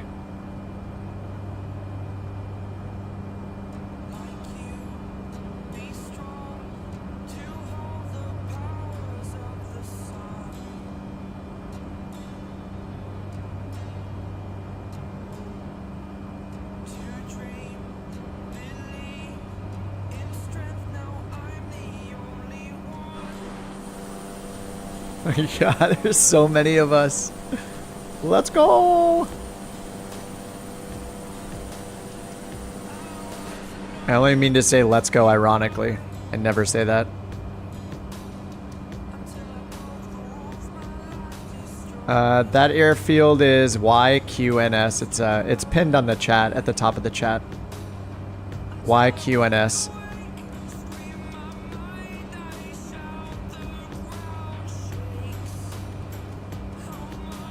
Yeah, then our next airport in the list is a ways off because we got a bunch of distance to cover here going to the north. YDPO is our next one. But it'll definitely be easier just to spawn on people if you can on the multiplayer map. Just click somebody's name from the world map when you zoom in and then just spawn on somebody.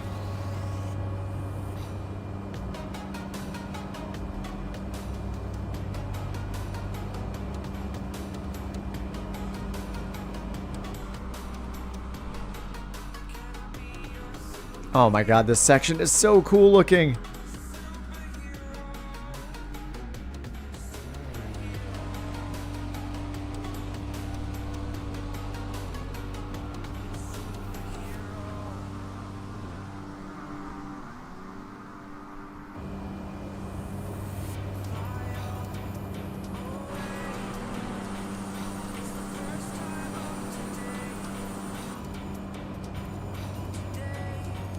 Pull my speed back just a little bit so we can get all grouped up here.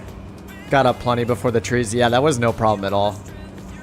All right, I believe we're gonna need to climb to around 6,000 MSL here, so get your climbs ready. 29 or 88 on the altimeter. I'm gonna use a little bit of autopilot so I can look around at you guys as well.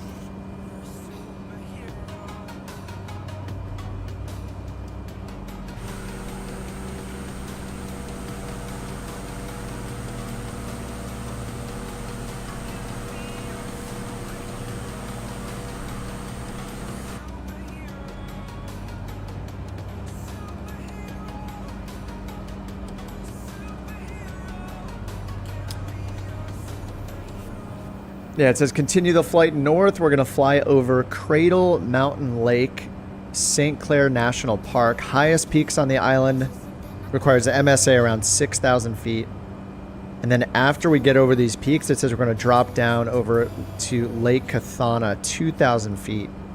Follow the valley. And then we'll go by the Lake Cathana Dam. And a river that takes us due north to the coast. Sounds epic.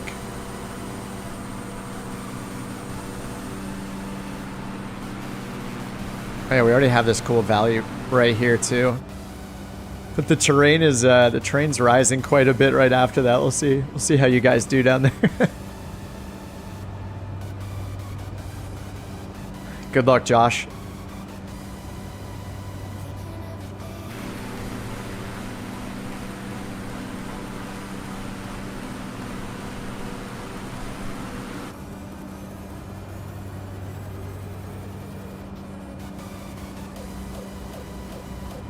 Got the Valley boys down there.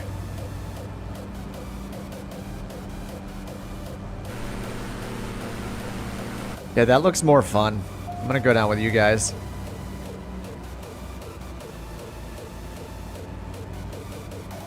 Yeah, we'll see if 6,000 feet is actually required.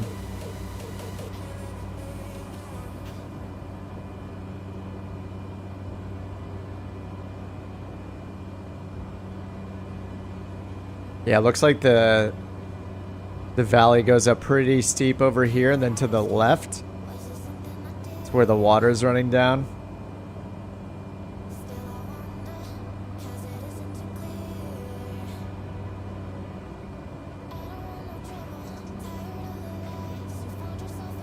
Oh yeah, there's just a wall right there in front of us. Pull up, Josh. Josh is just skimming the trees down there. How's SimLife with a 4080 GPU going? It's really good. I mean, I have it capped at 60 frames per second for Flight Simulator as well.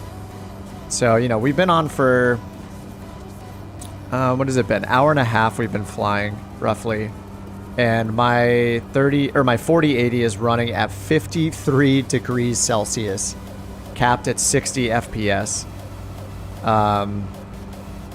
Yeah, it's very happy. And with frame generation on, I'm just like pretty much pinned at 60 FPS in an area like this. I'm sure if I had it off with frame gen, I would probably be at 70s, 80s maybe, including the frame generation ones. You know, my CPU is still what's gonna, you know, I have a 5900X, so my CPU is still the limiting factor. But by having the frame generation, I'm basically getting the fake doubling of frames, and it feels pretty amazing. What's up, John? How you doing? Welcome. Your weather settings. Lone Gamer, in the top right, if you're on your world map, click on flight conditions in the top right. Make sure you set it to all players. And then for air traffic, it's up to you. Like, that's just additional fake traffic or real world traffic that's injected in. I have mine off, but it's up to you if you want extra planes and stuff. I usually keep it off. And then I have live weather and time, but you can just change. But yeah, the main thing is having all players set, because most people will change their time of day or weather settings just as they want to. And if they do that, you won't see them unless they also have live selected for their multiplayer option. So yeah, I just leave it on all players all the time.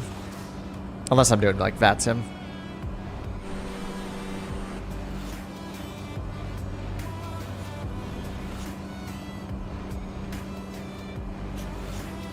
All right, looks like we are gonna have to climb up to about 6,000 feet here. Got my autopilot back on so I can look around. Dude, this valley looks so cool. The weather is just awesome right now too, with like these low clouds. It's looking pretty epic.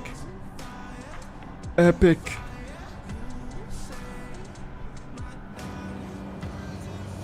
All right, this must be, I assume this is the highest peak right here, it looks like. Oh, I got a little icing going. I get my anti-ice on. And where's my windshield? Right here. What are we at temperature-wise? -4, so yeah, got a little icing here. Careful your wings.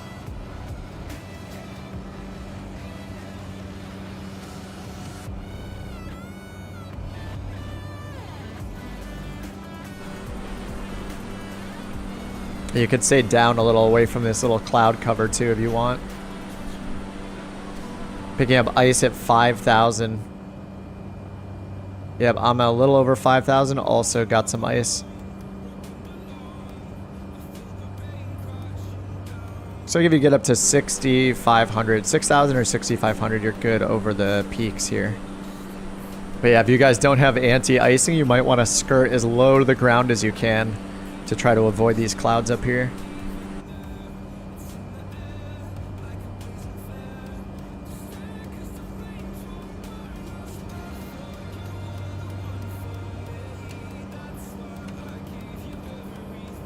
The anti-icing in the Grand Caravan is so funny. How you flick a switch, it just instantly deletes the ice from all the surfaces, all the glass.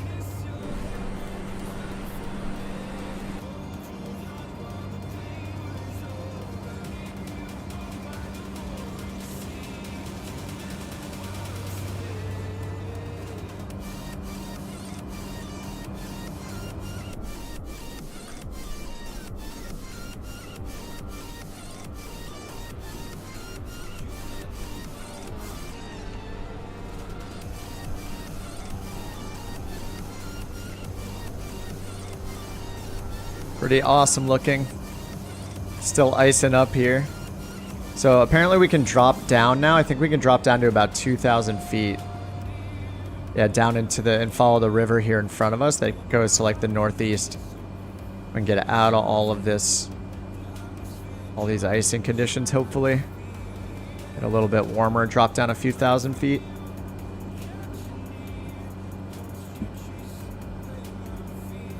Yeah, so it says we're gonna fly over, yeah, those are the highest peaks, so Mountain Lake St. Clair National Park. Then it says we're dropping down over to Lake Cathana to 2,000 feet. Actually, I might have dropped a little too soon because you guys are going up another peak over there. And it says to follow the valley across the Lake Cathana Dam along the outflow river that takes you due north to the coast.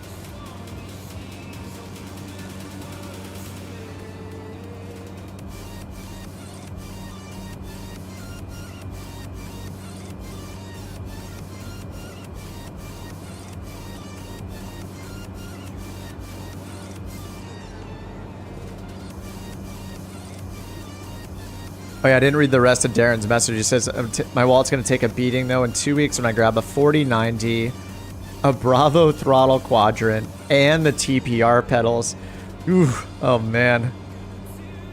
That's like a mortgage payment right there. That's going to be such a huge upgrade. I mean, the Bravo throttle quadrant is amazing. That's like one of the things I would never get rid of. It's got too many, it's just too versatile. You can use it for any kind of plane. All the switches are amazing, the gear, the flaps, the whole autopilot section. And you can configure it for like four engine airliners or just GA. Like it's so good. Buy once, cry once.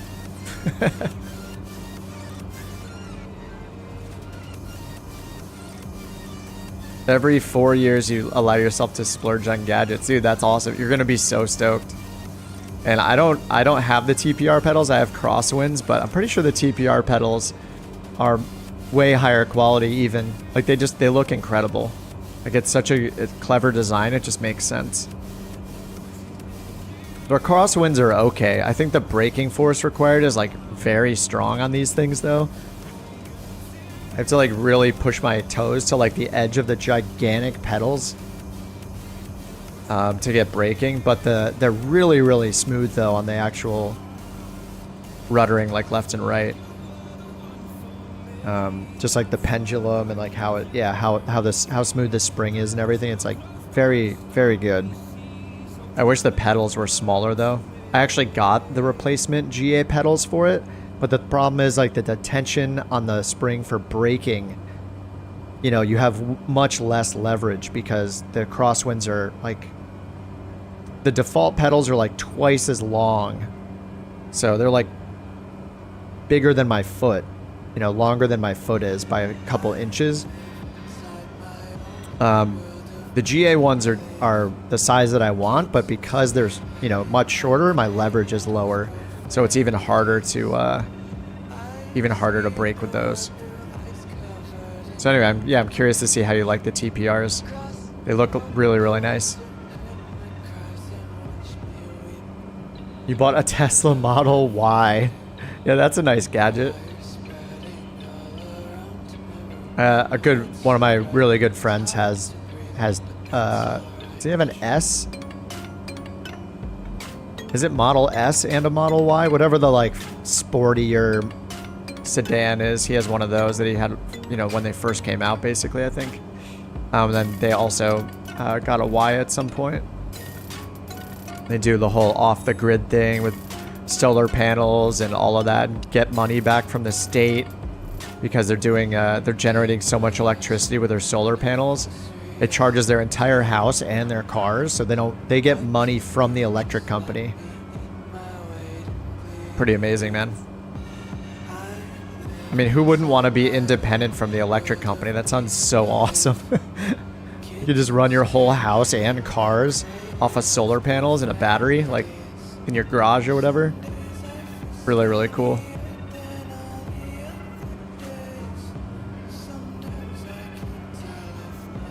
Yeah, Tesla's not quite buying rudder pedals for Flight Sim, but yeah. It's some kind of splurging.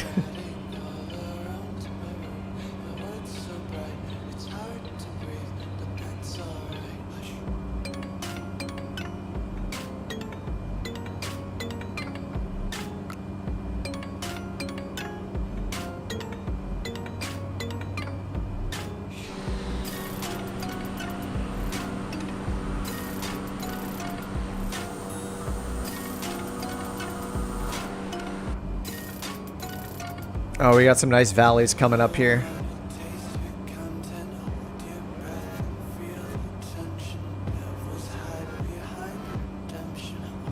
All right, Gabe, let's get it.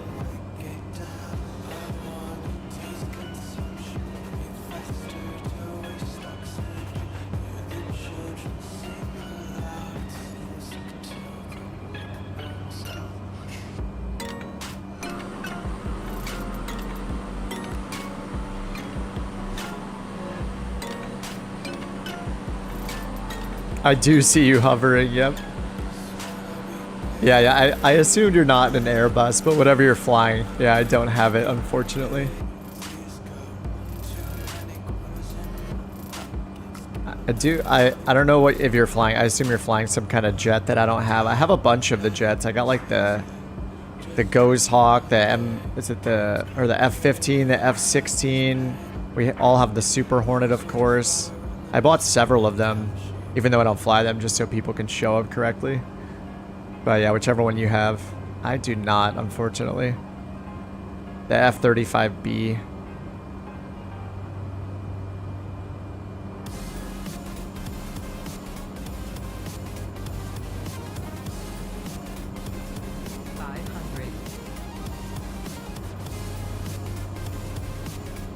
So far, I think this flight is successful as far as the terrain, the scenery goes, it being interesting. This is really cool.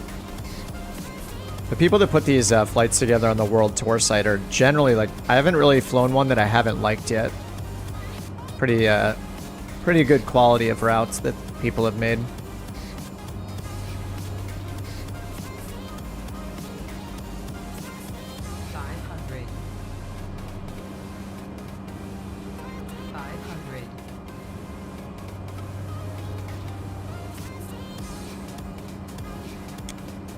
Danny, I linked it in the description below, but the URL is just worldtour.flights. And it's just got a ton of routes that people submit. And you can download the flight plan and import it into your world map. And then that's how you get all the like user-defined waypoints of latitude, longitude points. So it'll take you all through all these different waypoints. So you can see all these user waypoints between the airports. So that's how you can be sure you're taking the exact route they intended you to take. Or, you know, if you don't have GPS, you can also just go to the top toolbar, open up your VFR map, and then just do it visually like this. It'll still show all the waypoints up here, even if you don't have... Oh my god, power lines. Oh, there's more power lines. Oh, I don't know if I can collide with those, but oh my god, dude. Anyway, yeah, you can see this. You can see the waypoints on the VFR map, even if you're not using even if your plane isn't equipped with GPS. Those power lines, oh my god.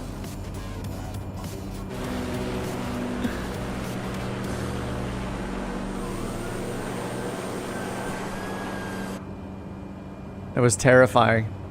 I don't know if I can run into those or not, but I definitely have crash damage on.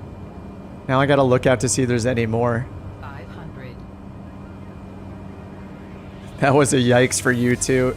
I assume you only see the power lines if you have the, like, We Love VFR mod turned on. Man, I forgot to mention that in my video that I posted super late last night about the base camps. It's just that having those mods makes doing the base camps much more fun. Like We Love VFR and the power lines and solar farms add-ons. Unfortunately for PC only, but they're free on flightsim.to. But I forgot to mention those in the video as like good add-ons to consider if you're going to be doing the base camp thing. Just because you're generally flying at such, you know, lower altitudes, doing like probably doing some bush style stuff with your base camps, you know, putting them in the middle of nowhere, so.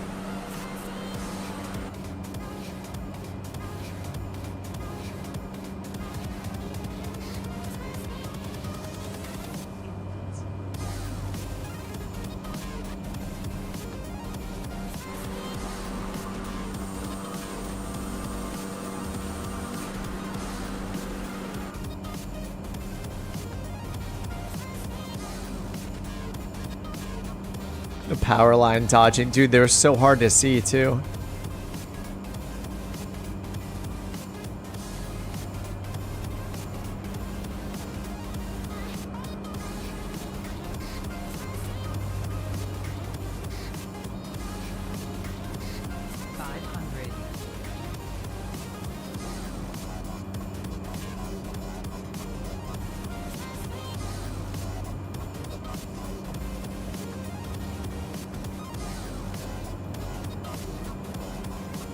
Now we're just following this river up to the north, and then we're going to turn east after that.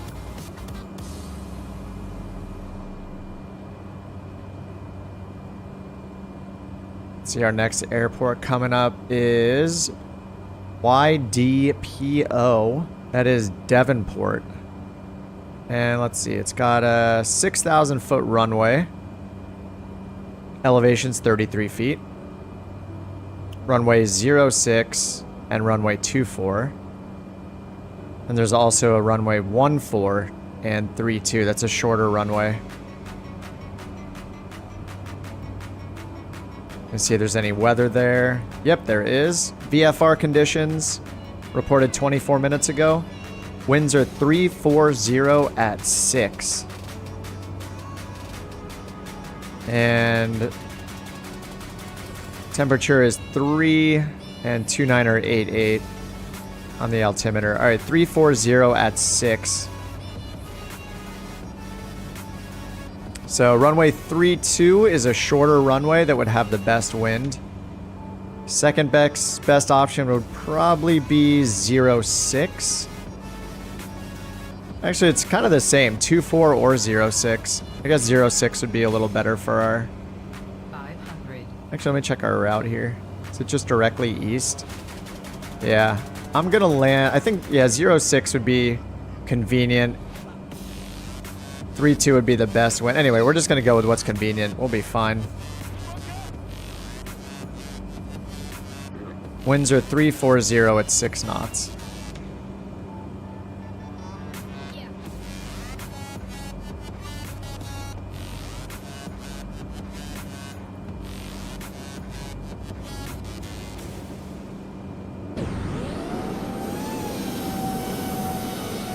Dude, this is so awesome looking. Yeah, the terrain here is just rad. What a cool spot. Yeah, we took off into a mountain. Why not? Yeah, do whatever you want. This is just, you know. I like doing these flights because it's less serious. People can be silly, land on whatever runway they want with whatever plane they want, whatever direction they want. Like, who cares? No big deal.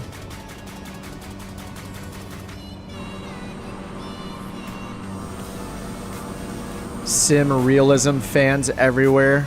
Very angry about this.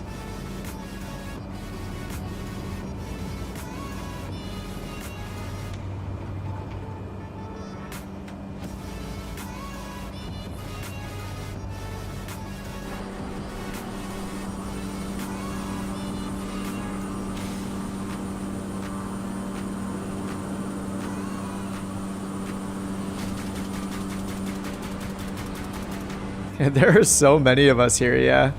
We got such a great group going. Look at this. We got a posse. We could show up to like a West Side Story style fight and we'd be fine.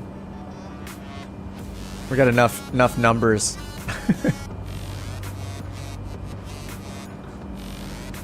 Bet traffic alerts are going crazy. I'm kind of glad we're not in like the Vision Jet or something where it's just like the whole altimeter is just red.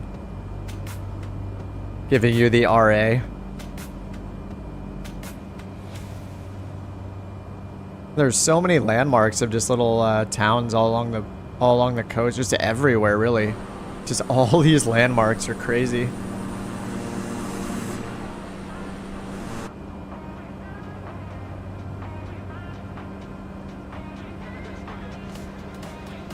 To the bank. Everybody bring your masks. Yeah, Point Break style.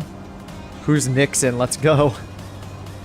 Man, what a great movie. I don't know why I thought of that. Well, you said to the bank, so yeah, I immediately thought Point Break. Point Break.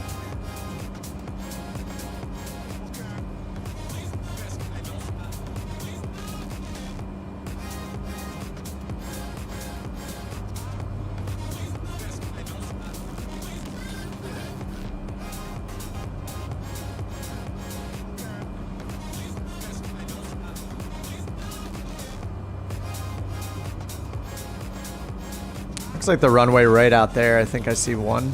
Yeah, there's one runway right there. Right parallel to the coastline.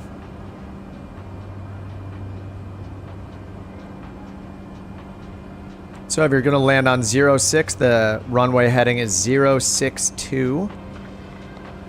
Airport elevation is 30 feet. And winds are reported 340 at 6 knots. Temperature, or sorry, the altimeter is 29 or 88 or 1012.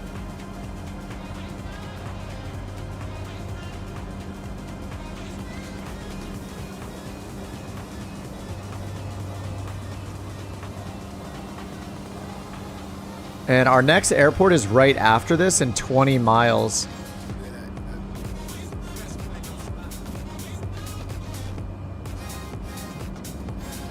So let's go ahead and land here. I'm gonna land completely. Let's see how close people are. Yeah, I'm gonna do a complete landing and then taxi back around and then take off again without any delay. So if you're behind and you're catching up, you can just do a flyby or a touch and go. So if you're up ahead where Jewel and Endgame and Gabe and me are, go ahead and do a landing, taxi around, or you can just do a 360 if you want. And we'll let the people behind us catch up a bit. It's like all these guys that just are making their turn to the east can catch up. Yeah, it might be faster, like, not do a full stop, but do a touch and go, and then take off and do a 360 or something like that. Taxiing might take a while. But yeah, let's delay just a little bit, and then everybody else that's just making the turn can catch up to us. 500.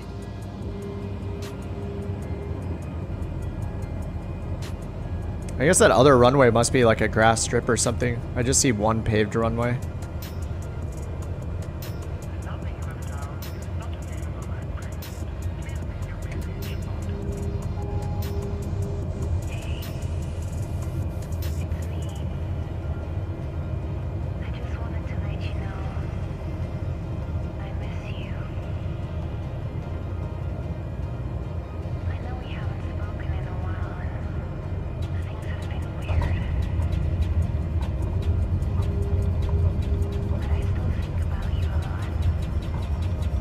Alright, I'm just gonna take off again and do a 360.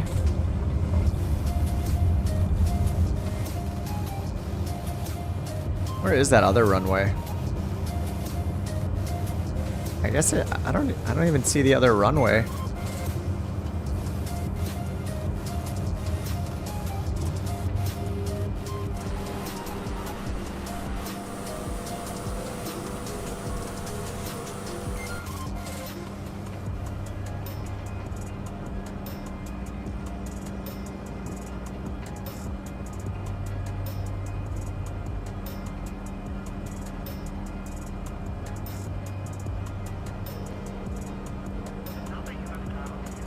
Oh, I think I kind of see it now.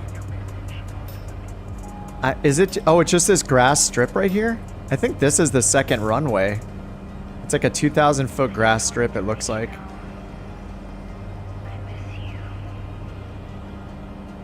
Yeah, this coastline is amazing. This looks so good.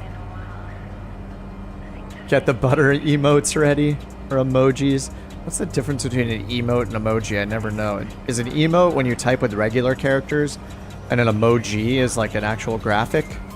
I feel like I should know this.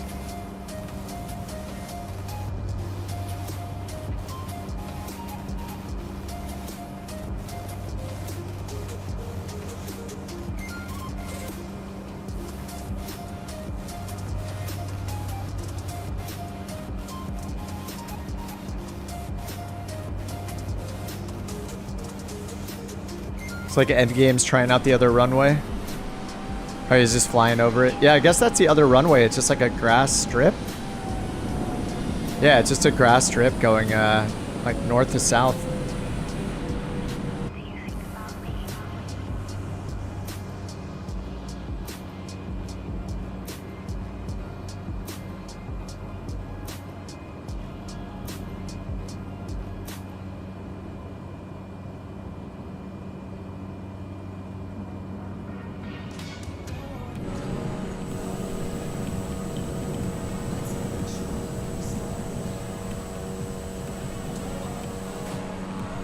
I'm gonna slow down a bit so we can all kind of catch up again. It's a shame how dangerous this area is because of the drop bears. Well, what's a drop bear?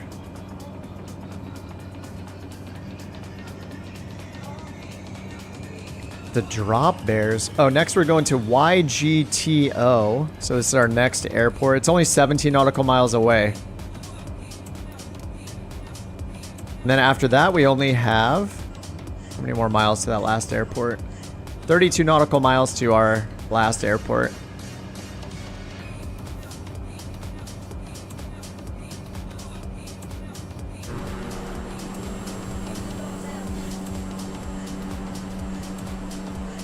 You in a King Air, Gabe?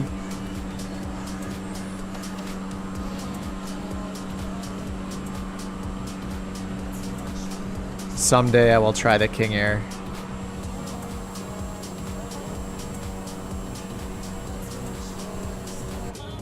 Alright, I'm going to do another 360 here. Autopilot assisted 360.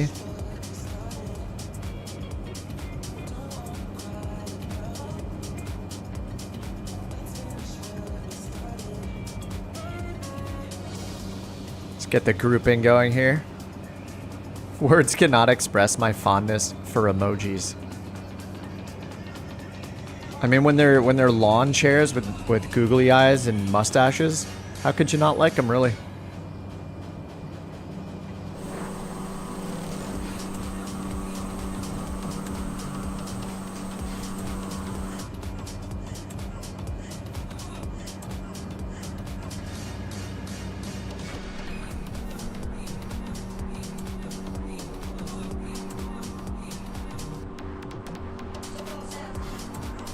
Man, this place is great. This looks so cool.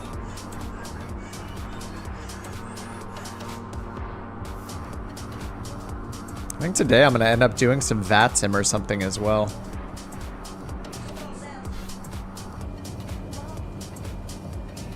Off stream probably, you know, but can only stream for so long. I guess my limit is like 10 hours, isn't it?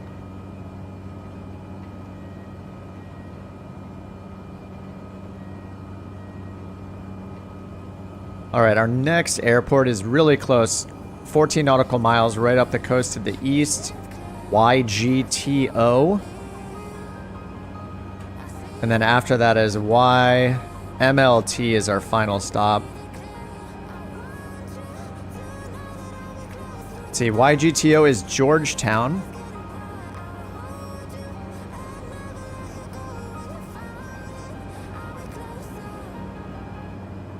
I have no runway information. Yeah, Navigraph has no runway information for Georgetown, so...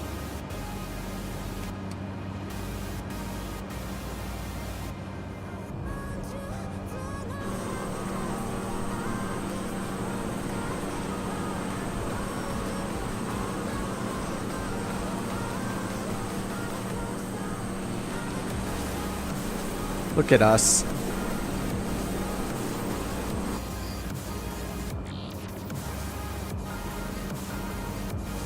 It's a shame that other players' models don't show without owning them. Yep. Yeah, and I think anything that's in the marketplace should have a generic model that's given to everybody, so everybody can see each other. I think that makes sense. I mean, you're not going to give them such a detailed model that they can, like, hack it and just fly the plane, you know? It's going to be gutted. It's just going to be, like, the exterior model only. I think that would be good. Add it to the list of things we hope we see in Flight Sim 2024. Let's get this song. It's a little too rave-like.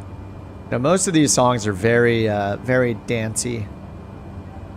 I need like a combo between dancey and like ambient, you know, more chill stuff.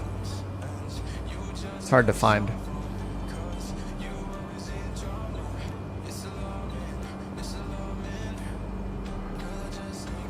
All right, looks like we got another like east-west facing runway at this next one right here. We're all grouped up pretty close, so I think we can just fly over this airport. We'll just fly over and then head south to our final destination, which is TMLT, or YMLT, sorry. That is the Launceston Airport.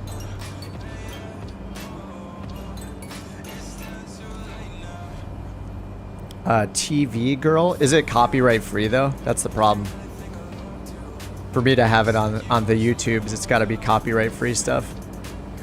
So your choices are usually pretty limited, as you guys have heard. Because if I get one, I don't want any copyright strikes. You know, you can put your channel at risk, so it's just not worth it.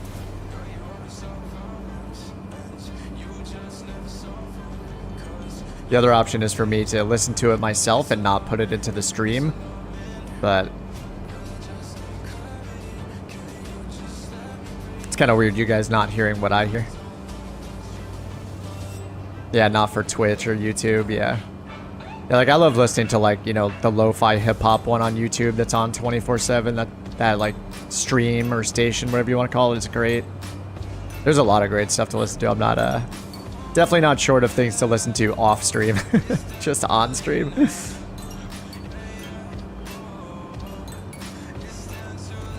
All right, let's see. That other airport should be right up here.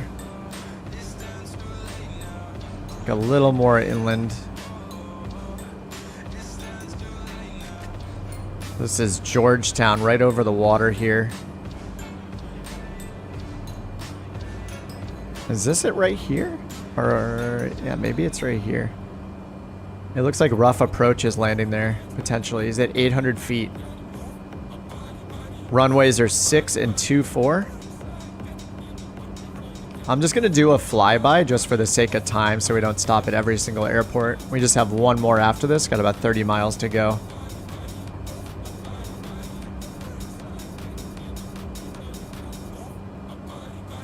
NCS release. Yeah, I'm using NCS, yep.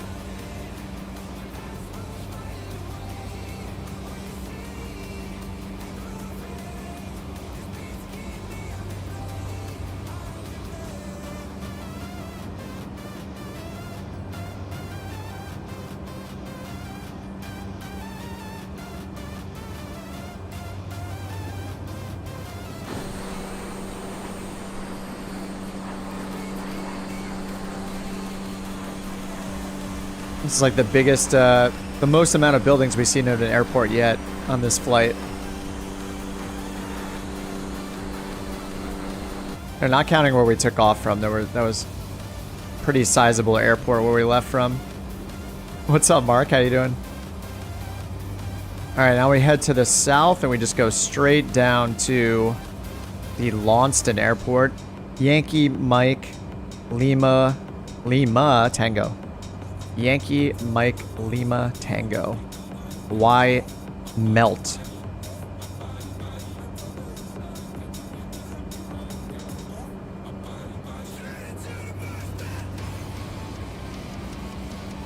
Didn't expect this place to be this good. Yeah, I think it's awesome. Just like it's really cool. The terrain is awesome. All the like rivers flowing through, just like the whole island. It's awesome.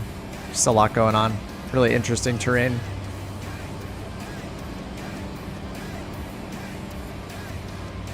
I guess the biggest peak is the one we went by, which is about 6,000 feet. What's up, Steve? Flying down under from USA West. Yeah, it's just easy to keep the multiplayer server the same. We almost get like a private group that way where we just see each other. It's kind of nice.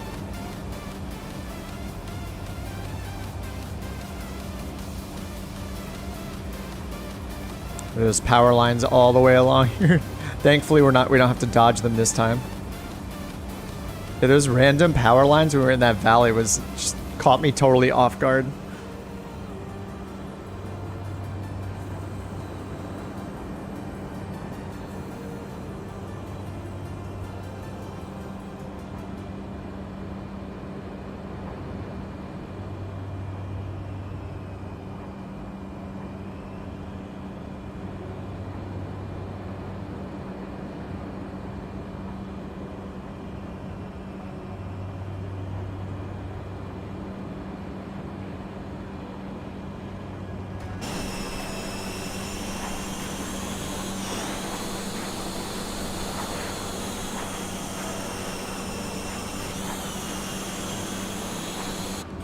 I'll try to get to the other airport a little ahead of you guys. I was thinking about doing a 360. I'll try to land first and then get the drone camera out. We can watch all your landings.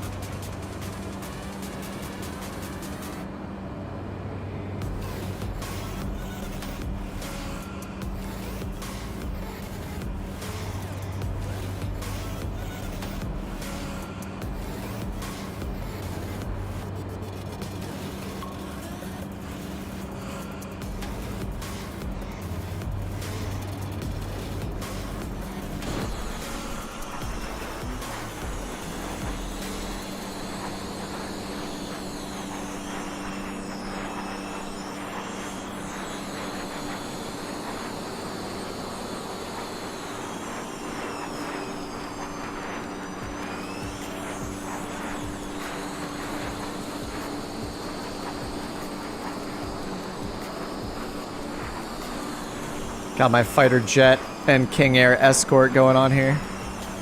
Thanks, boys. Feeling safe.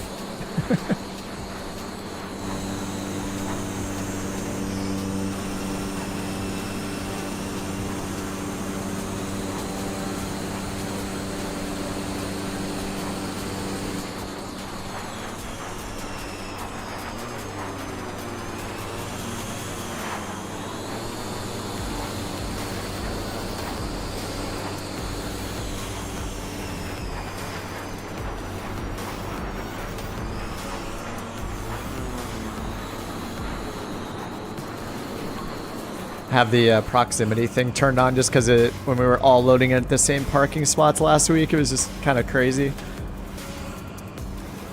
Most everyone's in a stool potato so far. Yeah, the next one will take effect after 1 month.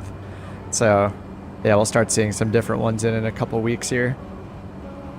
I really wish I could customize the duration, so because YouTube has it like, I think it's like month of 0, 1, 2, 3, 6, 12, 24 or something like that. It goes from like 1 year to 2 to 3 to 4 years. I wish I could change that to just monthly, so it goes from like month 1 to month 8, or at least 1 year's worth to get all of them. Like, yeah, it's fine. We'll start seeing a variety, and it'll be fine.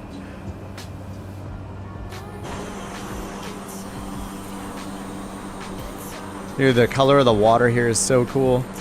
Look at our shadows.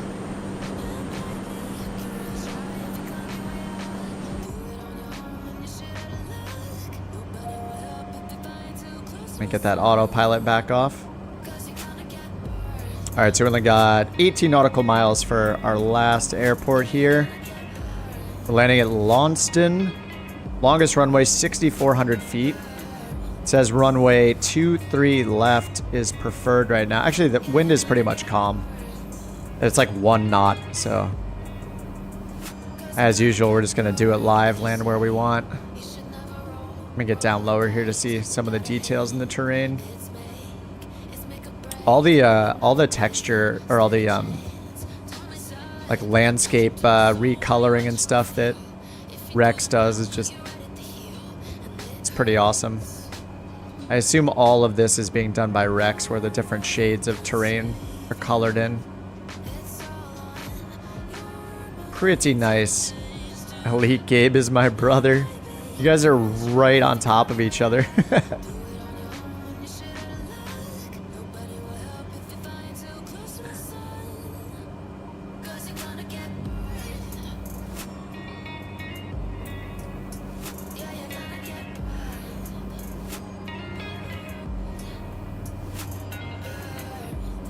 Flying down under with USA West, a good trick to have no one at all around the map. Yeah, it's kind of like having a group, playing in group mode or whatever. Kind of feels like a private server kind of thing.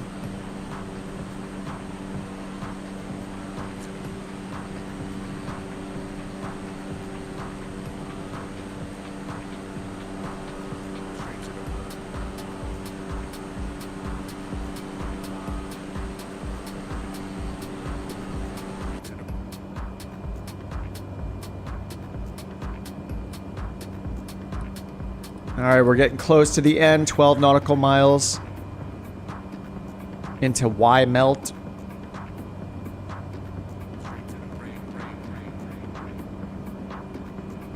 A private continent, yeah. Got our own, yeah, it's like a private, it's like a mini continent. This place is huge. I mean, I guess we flew around most of it. We've flown around almost like half of the perimeter of it.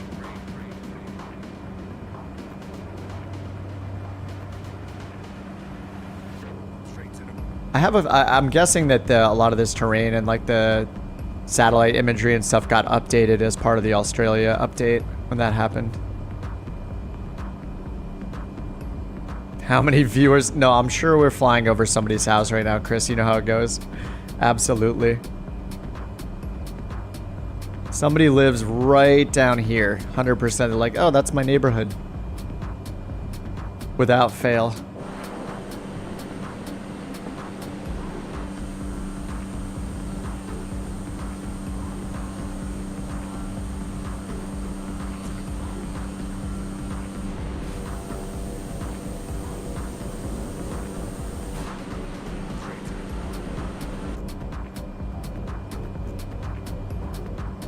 All right, this is South Launceston. So this is the city where the airport we're going to is at. So it's coming up pretty soon here.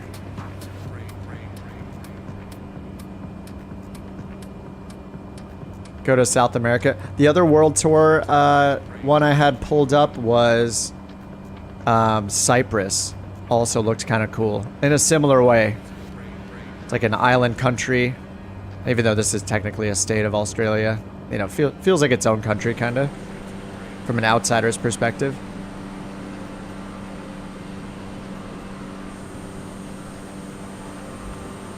Yeah, the detail on the city looks great, too.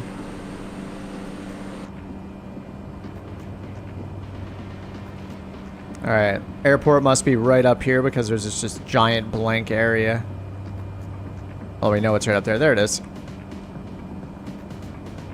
Looks like we're facing right towards the runway, too.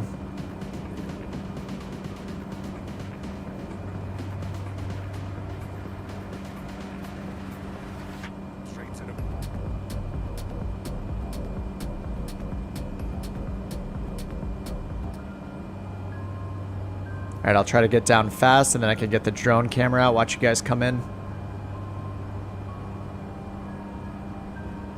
And I don't know, should we do another world tour? Should we do like a shorter one? It's only been about 2.5 hours of a stream. Wondering if we should do a little more or not. I'm kind of on the fence.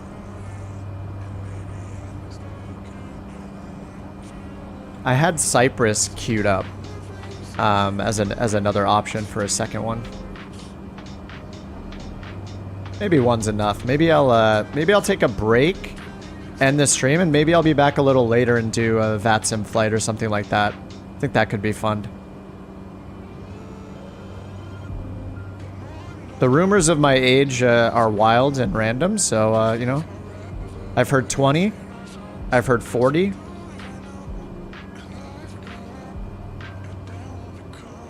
A streamer never tells, you know?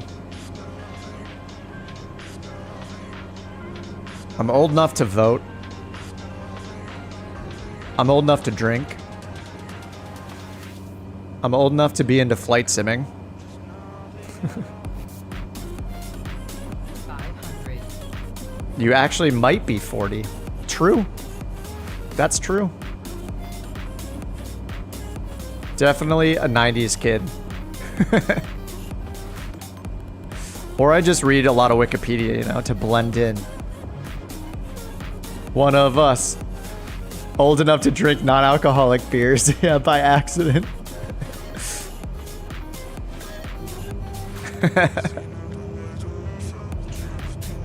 Well, if I keep this going and you guys go to Las Vegas for Flight Sim Expo next year, maybe we'll meet in person, then you can judge my age. No face reveal until 100,000 subs.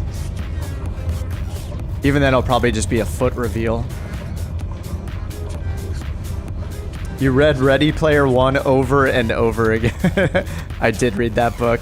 I have Ready Player 2 on my shelf. I've had it on my shelf for way too long and haven't read it yet.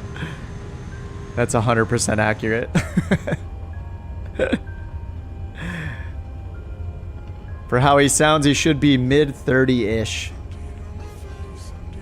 I think what's cool, I know I say this every time, but what's cool about Flight Simulator is, at least based on the demographics on my YouTube channel, and I think even the Navigraph, Navigraph does its annual Flight Simulator survey, and I'm pretty sure that there's just like a very wide range of ages that are into flight simulation, like all ages basically. I feel like the peak is probably like 30 to 40, 35 to 45 probably. Oh, whoops, I'm going the wrong way on the taxiway, whatever.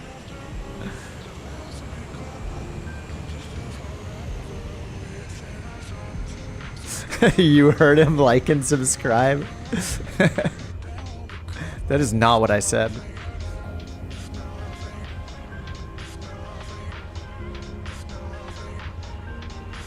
I mean, that is what I like about Flight Sim, the community. It's just like all ages. You have like, you'll be on VATSIM and you'll hear somebody that's been simming for 40 years and then somebody who's literally 10 years old and their like dad is clearly teaching them to do VATSIM. It's awesome. Here since Flight Sim 3. I don't know the first flight simulator I played.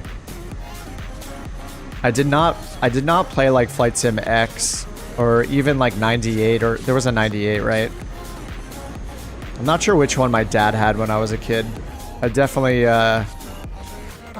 familiar with CGA, EGA, and VGA graphics. I may or may not have had a 286, 386, and a Pentium 1 processor when I was a kid. Kids ripping it on VATSIM is rad. Yeah, I did a flight from... It was off stream after my VATSIM flight on... Was that Thursday?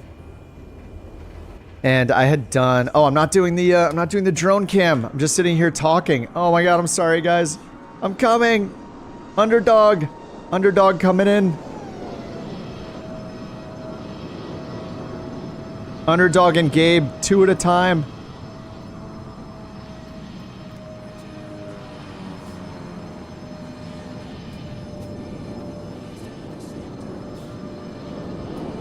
Here comes the Airbus. I know you're not actually in an Airbus, but it's gonna look funny anyway.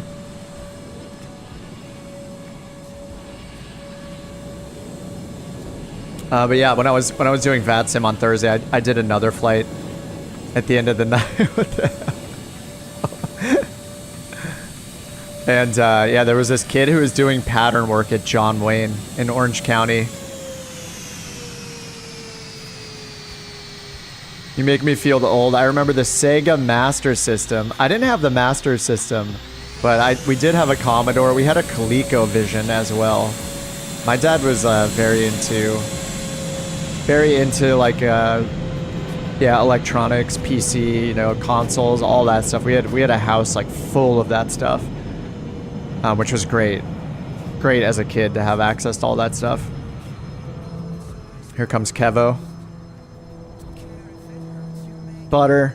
That was almost perfect center line too with the nose wheel. Beautiful. A beautiful Kodiak.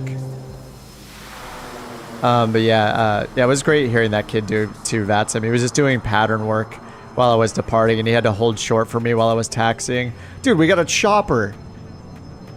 I don't know choppers well enough to even say which one this is.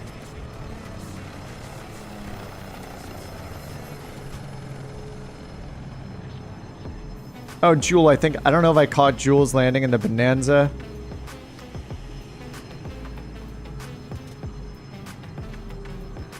Cyber Warrior is down. Dude, all these Grand Caravans, Kodiaks. We got the zero emission bus over here from Hyundai. Is anyone else still coming in? I think that's all of us. Damn, we all landed at like the exact same time.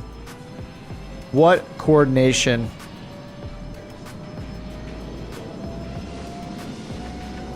Feels like Oshkosh, yeah. We'll have to start calling taxiways and stuff. Get to the chopper.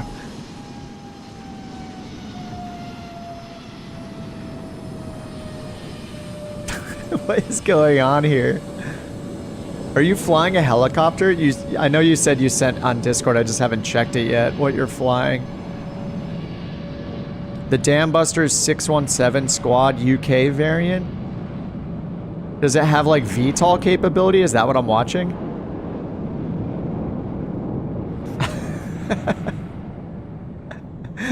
Airport takeover. F-35.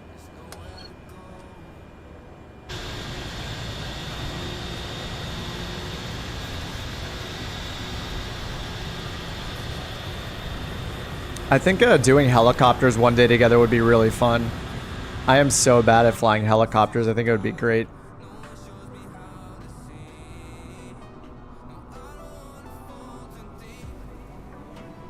Oh, I hit some kind of follow mode. Whoa, how did I do that? Whoa. Oh! I hit some lock-on mode. I should actually learn what that key is. Oh, it's the T key. Oh yeah, T changes targets.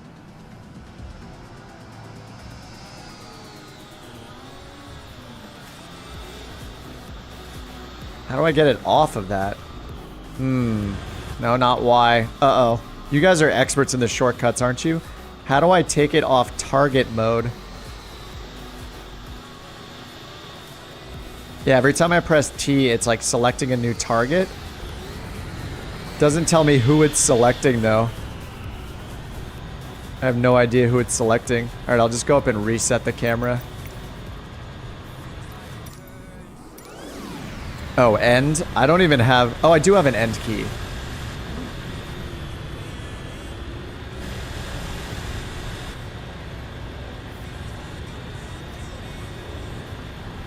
Alt F4. Oh yeah, let me give that a try. Alright, Alt F4. No, I'm just kidding, I didn't hit it.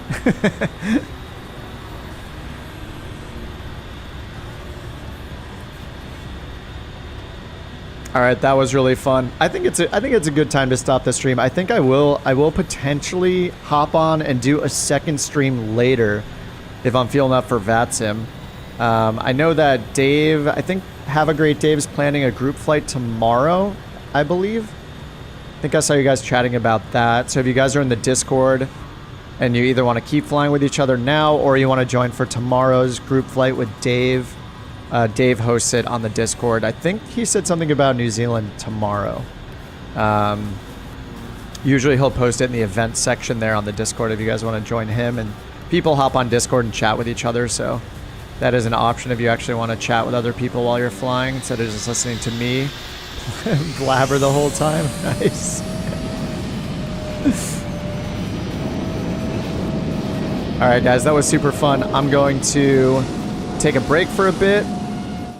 Sorry, that's super loud there. I'm going to take a break for a bit, and maybe I'll start another stream tonight, but no guarantees. See how I'm feeling. I do want to fly more today, but yeah, maybe I'll dust off some VATSIM, but that was a super fun group flight. As always, good stuff. I'll talk to you guys on the Discord, and maybe I'll see you later today. More than likely, I'll probably stream again tomorrow, as I do on the weekends. So thanks for hanging out. It was a nice 2.5 hour flight around Tasmania. And once again, I got it linked in the description if you guys want to do the flight again in the future or whatever, or give some ratings to the guy that posted it on the site. I gave him a quick 5-star rating. Yeah, good to catch you guys too. Bloomin', Underdog, Kevo, Fredericks, Gabe, Rough Approach, John, Lone Gamer. Yeah, great seeing you guys. Thanks all for flying along. Look at our group. We have such a giant group. It's crazy. I want to keep flying because we have such a big group, but at the same time, I don't want to be on forever, and it's good to take a break. So yeah, maybe I'll talk to you guys on Discord. Maybe I'll see you later tonight. Arash, I see you there too. And Jewel. All right, guys, good stuff. Have a good rest of the day. Have a good night, and maybe I'll see you a bit later. See ya.